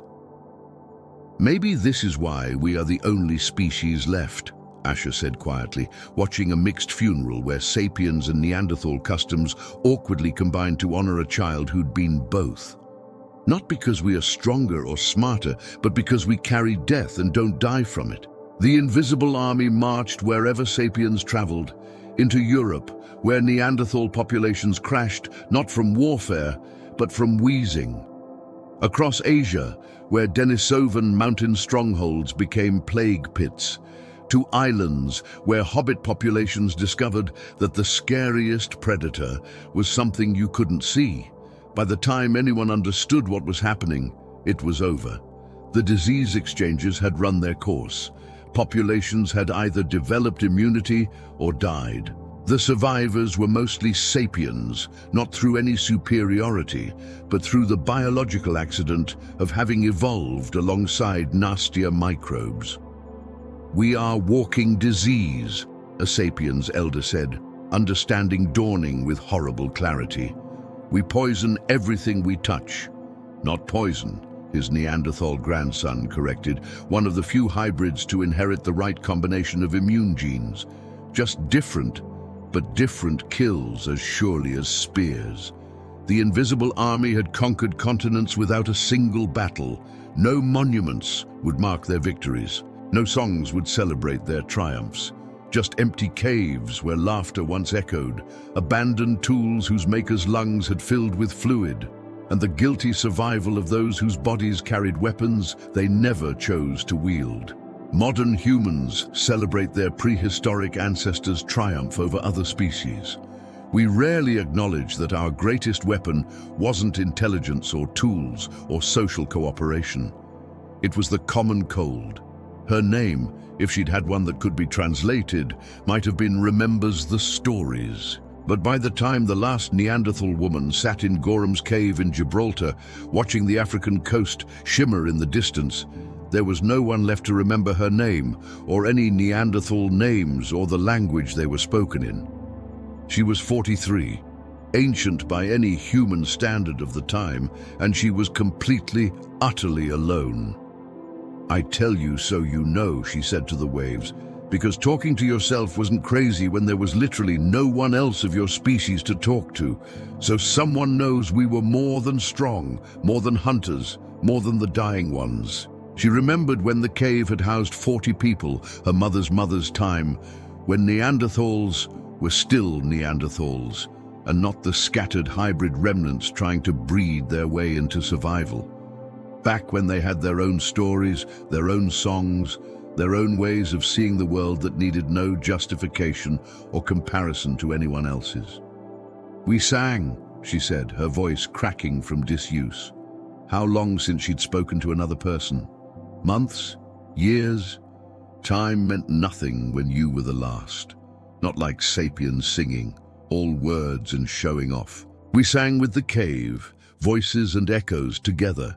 Cave remembered our songs, sang them back to us. She demonstrated a low hum that caught the cave's acoustics perfectly, creating harmonics that no single voice could produce. For a moment, the cave was full of Neanderthal voices again, then silence, and she was alone again. The last decade had been a lesson in compound tragedy.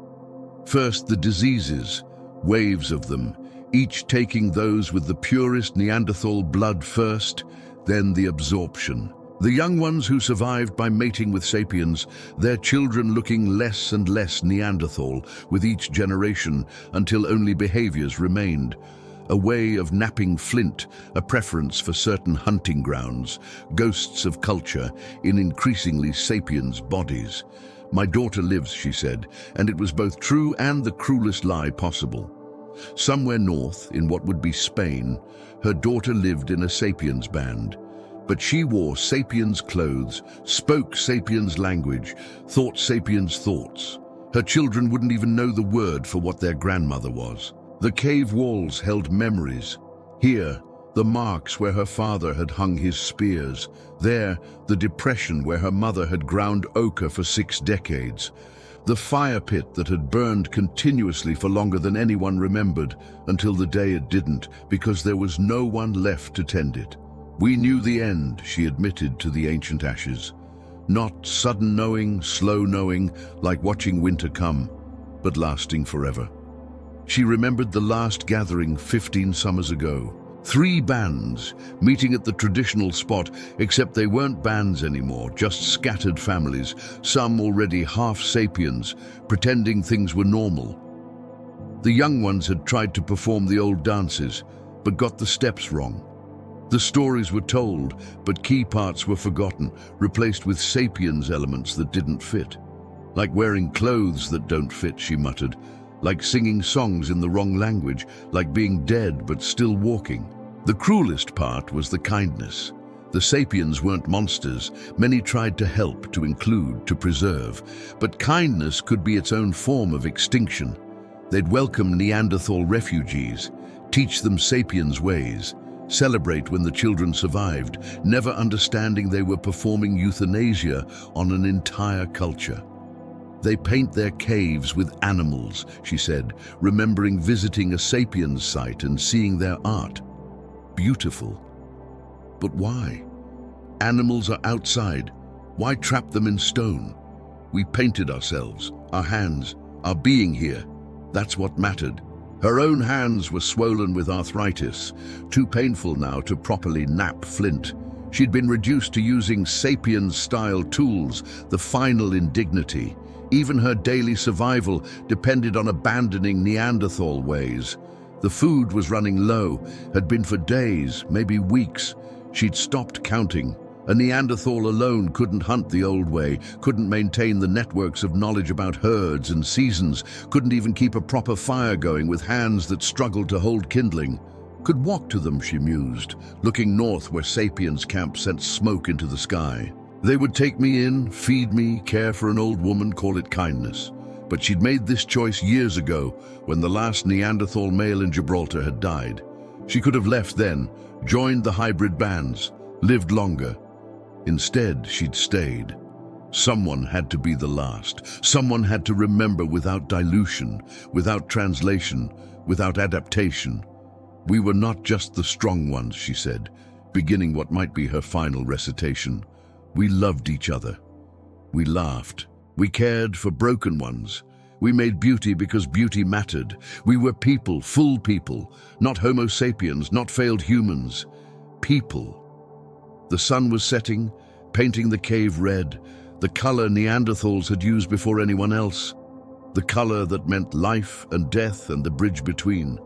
She could see Africa from here on clear days, could see where sapiens had come from to accidentally destroy her world with diseases and ideas and children who survived by forgetting.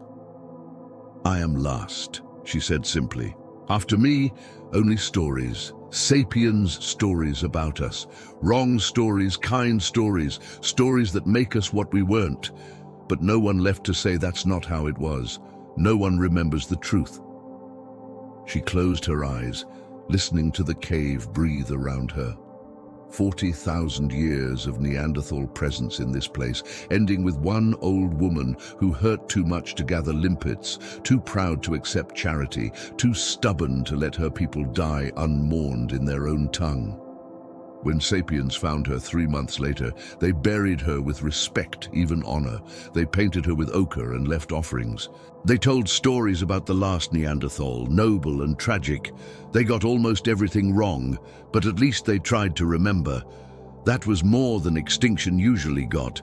And in their trying, they preserved one truth. We were here. We mattered. We were people, even if no one would ever again truly understand what that meant in Neanderthal terms. The cave sang with emptiness, and then it just was empty. The last echo of the last voice of the last member of humanity as closest siblings, fading into silence that would last forever. The mammoth matriarch knew the old paths by heart. 3 decades of leading her family through seasonal migrations had worn grooves in her memory deeper than any river channel. But this spring, standing at the edge of what should have been endless grassland, she found only smoke and sapiens. They'd done something unprecedented. Instead of following the herds, waiting for nature's patterns, they'd burned the entire valley. Not a wildfire. Those happened, and the grasslands always recovered. This was systematic, controlled, line after line of fire set to drive every living thing toward the cliffs. New thinking. Kaya's descendant, her great-great-granddaughter, explained to the mixed band of sapiens and hybrid children, "Why hunt one mammoth when you can make the land hunt 20 for you?" The matriarch trumpeted, calling her family back, but there was nowhere to go. Fire behind, cliffs ahead, humans on both flanks. For the first time in mammoth memory, intelligence had been weaponized against them at landscape scale. This scene was playing out across the world. The megafauna giants that had ruled every continent since before humans figured out sharp rocks were discovering that size, strength, and million-year survival records meant nothing against a species that could think 3 moves ahead. In Australia, the last diprotodon, a wombat the size of a small car, emerged from its burrow to find its world literally on fire. Humans had learned that systematic burning created new growth that attracted herbivores, but they'd gotten too good at it. The burns were too frequent, too widespread. The giants needed old-growth forests, not endless cycles of fresh shoots.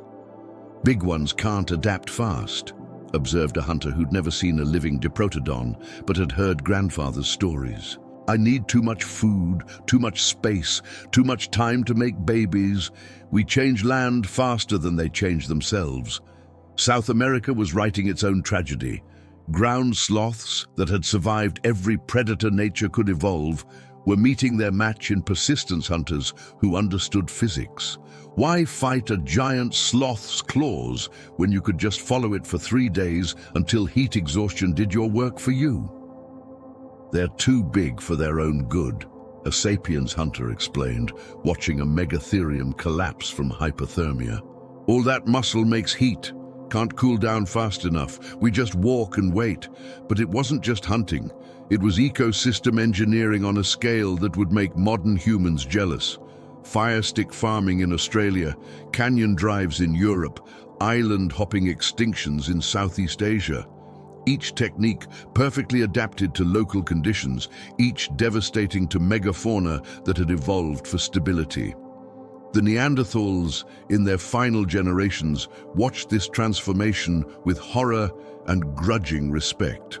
"We hunted with honor," Grok's last descendant said, watching sapiens drive an entire mammoth herd off a cliff. Most would rot, far more meat than anyone could use. One animal used completely. "This is a waste. This is the future," his sapiens wife corrected gently. "One big hunt feeds many bands. Many bands mean big gatherings. Big gathering means shared knowledge. Shared knowledge means better hunting. circle of plenty, but plenty for humans meant poverty for giants. Each mammoth herd destroyed was a library of migration routes burned. Each ground sloth killed was a seed disperser eliminated. The giants weren't just animals. They were ecosystem engineers whose absence would transform continents. Cave bears, despite their fearsome reputation, were among the first to go.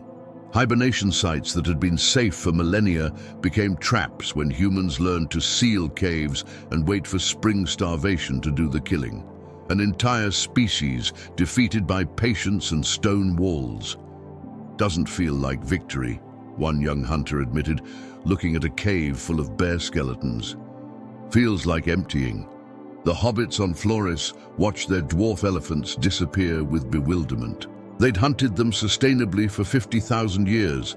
Then new techniques arrived via trading networks, pit traps, fire drives, coordinated ambushes. Within a generation, the elephants were gone. "We didn't mean to," Budi's descendant said, looking at the last elephant bones.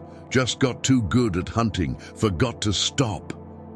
The Denisovans, watching from their mountain refuges, saw the pattern clearly. Each human innovation meant megafauna death. Projectile weapons meant hunting from safety. Fire drives meant landscape-scale harvesting. Boats meant no island was safe. Dogs meant tracking efficiency that no animal could escape. "We are becoming death," a Denisovan trader said, unconsciously presaging words that wouldn't be spoken for 100,000 years. Eaters of worlds. The numbers were staggering. Proboscideans, the elephant family, went from dozens of species to just 2. Giant ground sloths, dozens of species to 0. Saber-toothed cats, cave lions, giant beavers, massive armadillos, all gone within a few millennia of human contact. "It's not just us," defenders argued. Climate changing too would have died anyway, maybe, but the timing was suspicious. Megafauna had survived dozens of climate changes. What they couldn't survive was climate change plus humans, with new ideas arriving faster than evolution could respond. The last mammoth matriarch, trapped between fire and cliff, made a choice that would have been unthinkable for her ancestors. Instead of protecting the herd at all costs, she turned and charged directly at the human line. Not to escape, she knew that was impossible, but to create chaos, to break the trap, to maybe let some of the younger ones scatter. She died, speared 20 times, but 3 juveniles escaped the drive. They'd wander for years, looking for herds that no longer existed, calling for matriarchs who'd never answer, before dying alone and confused in a world that no longer had room for giants. "We won," the hunt leader announced, looking at the pile of mammoth corpses that would feed many, but restore none. "Greatest hunt ever sung." "Then why," asked a child, watching vultures descend on meat that would rot before it could be used, "does winning feel so empty?" The giants were gone, and with them went the world they'd maintained. Grasslands became forests. Forests became grasslands. Seeds that elephants had dispersed for millions of years piled up and rotted. Predators that had evolved to hunt giants starved or adapted to human leftovers. We'd inherited the earth by making it uninhabitable for anything larger than us. The meek hadn't inherited anything. The clever had murdered the mighty and called it progress. Welcome to the Anthropocene, population, whatever we are allowed to live. Kaya was 97 years old, impossibly ancient, kept alive by grandchildren who couldn't bear to lose the last person who remembered the previous times. Before there was only one kind of human, before the giants disappeared, before winning became a weight heavier than any mammoth tusk. "Tell us about the different peoples, grandmother," Little Owl asked. The same question every child had asked for 3 generations. And like always, Kaya's eyes went distant, seeing ghosts. "They were people," she began, "the same way she always did. Not monsters in stories, not mistakes the creator fixed. People. They laughed differently, loved differently, saw the world differently, but people." She remembered the last Neanderthal funeral she'd attended, 40 winters past. The hybrid community had tried to honor both traditions.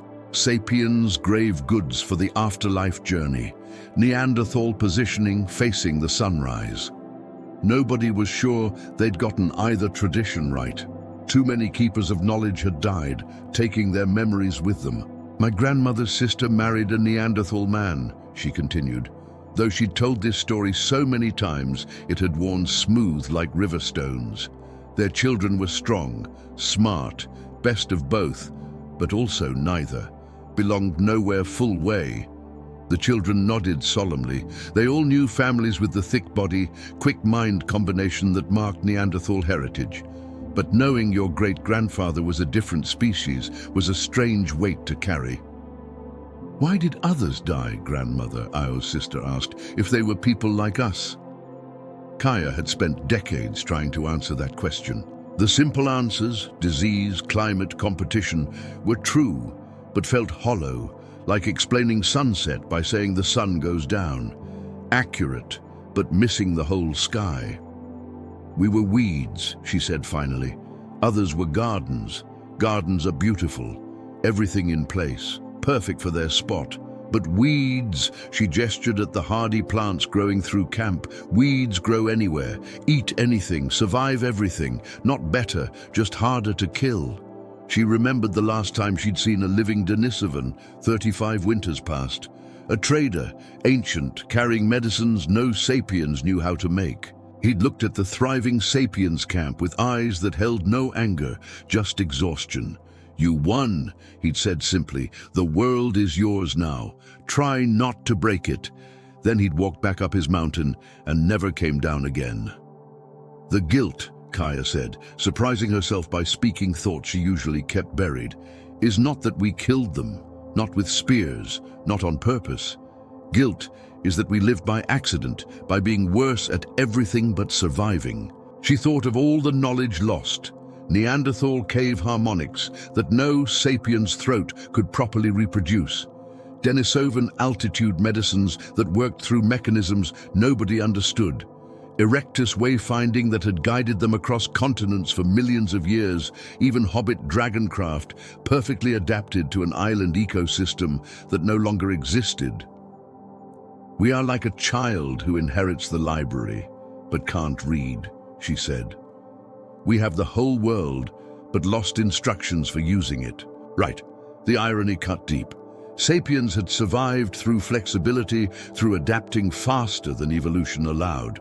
But in winning, they'd created a world that required the very specializations they defeated. Who knew ice when the ice masters were gone?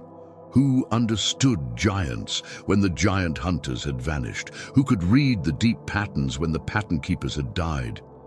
Sometimes I dream about them, Kaya admitted. All the people together at the last waterhole. They look at us, not angry, just disappointed, like parents watching a child break their favorite pot.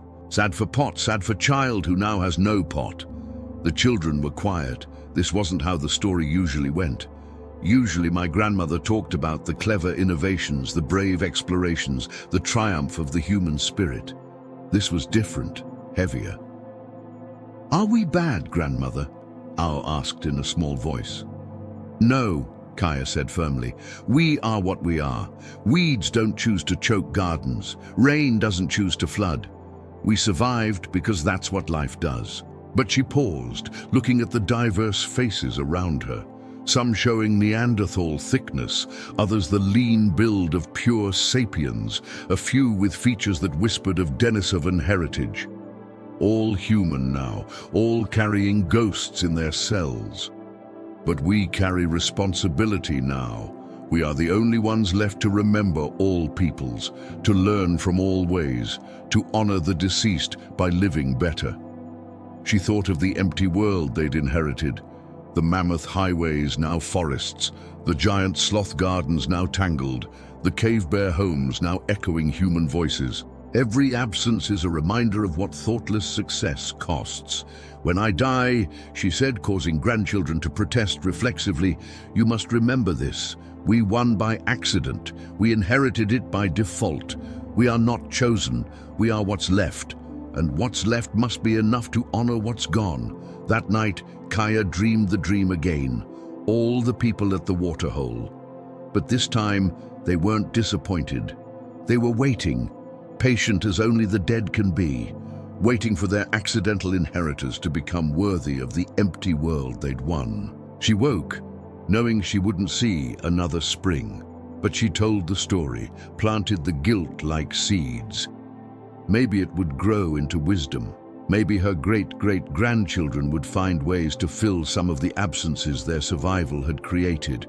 Or maybe they'd just inherit the guilt along with the world, passing both down forever. The price of being the only ones left to remember what a full world looked like. Either way, the story would continue. The last story, the only story. The story of those who survived to tell stories about those who didn't. The last gathering of all the peoples happened in dreams now. Our great-granddaughter of memories stood at the ancient waterhole where 7 species had once drunk together.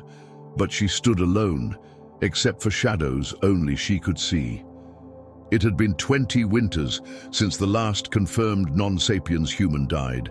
An old woman on a distant island who might have been part Denisovan, part something else, but definitely the last of whatever mixture she was. The world now held only one kind of human, Homo sapiens, alone at last. We used to think alone meant safe, Ao said to the assembled sapiens bands who'd come for this memorial gathering.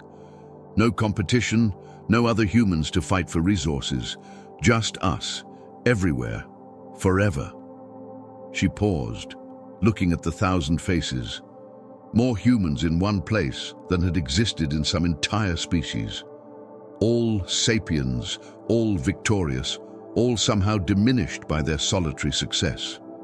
But alone also means alone with our mistakes, alone with consequences, alone with no one else to blame when things go wrong. The litany of absences had grown beyond other humans. The world they'd inherited was emptying at an accelerating pace. The last mammoths were gone. Cave bears, giant sloths, saber-toothed cats, all vanished into bone and regret. Even smaller creatures were disappearing as humans spread into every niche, every island, every possible habitat. My great-grandmother remembered when different humans brought different wisdom, Ao continued. Neanderthals who knew cold, Denisovans who knew height, each person had a piece of a survival puzzle. Now we have all the pieces but no picture to follow. The irony was bitter as the winter wind. Sapiens had survived through diversity, genetic, cultural, technological, but their survival had eliminated diversity itself. One species, one basic culture with minor variations, one way of seeing the world reflected endlessly in every human face. We tell ourselves we're diverse, a young man called out. Different bands, different customs, we're not all the same. No, Ao agreed. But we're all the same species, all think with sapiens' brains, all see with sapiens' eyes. When Neanderthals looked at the cave, they saw something we'll never understand. When Denisovan breathed mountain air, they felt something we can't feel. We have the whole world, but only one way of knowing it. She thought of the hybrid children, the ones carrying ghost genetics from other species. They were living monuments to what had been lost. A child with Neanderthal strength but sapiens ambition, another with Denisovan lungs but lowland preferences, mixing without understanding, like cooking with ingredients you couldn't name. The true price, she said, isn't that we are alone. It's that we don't know what we're missing, like a person born blind trying to understand color from descriptions. We can list what others did, but not feel how they experienced doing it. The gathering fell silent around her. The empty world echoed with absences. No mammoth trumpets, no giant sloth calls, no cave bear roars. Even the human voices were monotone now, all sapiens variants of the same basic sounds. The symphony had become a solo act. So what do we do? A child asked. The eternal question of the inheritors. Oh looked at the waterhole, imagining it full again. 7 species jostling for position, the careful negotiations of space, the wary respect between different kinds of humans, the richness of multiple solutions to survival's puzzles. "We remember," she said finally, "not just that they existed, but that existence could be different. We carry their genes, their tools, their stories. We're not them, can never be them, but we're touched by them, changed by them." She pulled out a shell necklace, a design passed down from the first sapiens fashion, but made with techniques learned from Neanderthals, strung with methods adapted from Denisovans, telling stories that mixed all traditions into something new. "We're alone," she said, "but we're alone with memories, alone with responsibilities, alone with the knowledge that being only doesn't mean being best, just being last." The sun set over the waterhole, painting shadows of species that would never drink there again.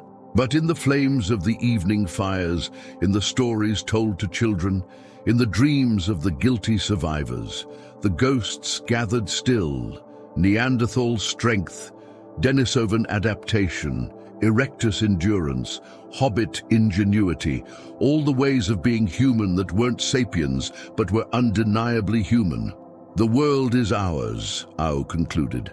"We won by outlasting, by adapting faster, by carrying diseases and ideas that spread like wildfire. We won by accident and persistence and the random luck of evolution. But winning means inheriting everything, the beauty and the emptiness, the possibilities and the absences." She looked at her people, the only people now. "Forever, we are alone at last. May we be worthy of the solitude we've created. May we fill some fraction of what we've emptied. May we remember that being the only ones left doesn't make us the best, just the responsible."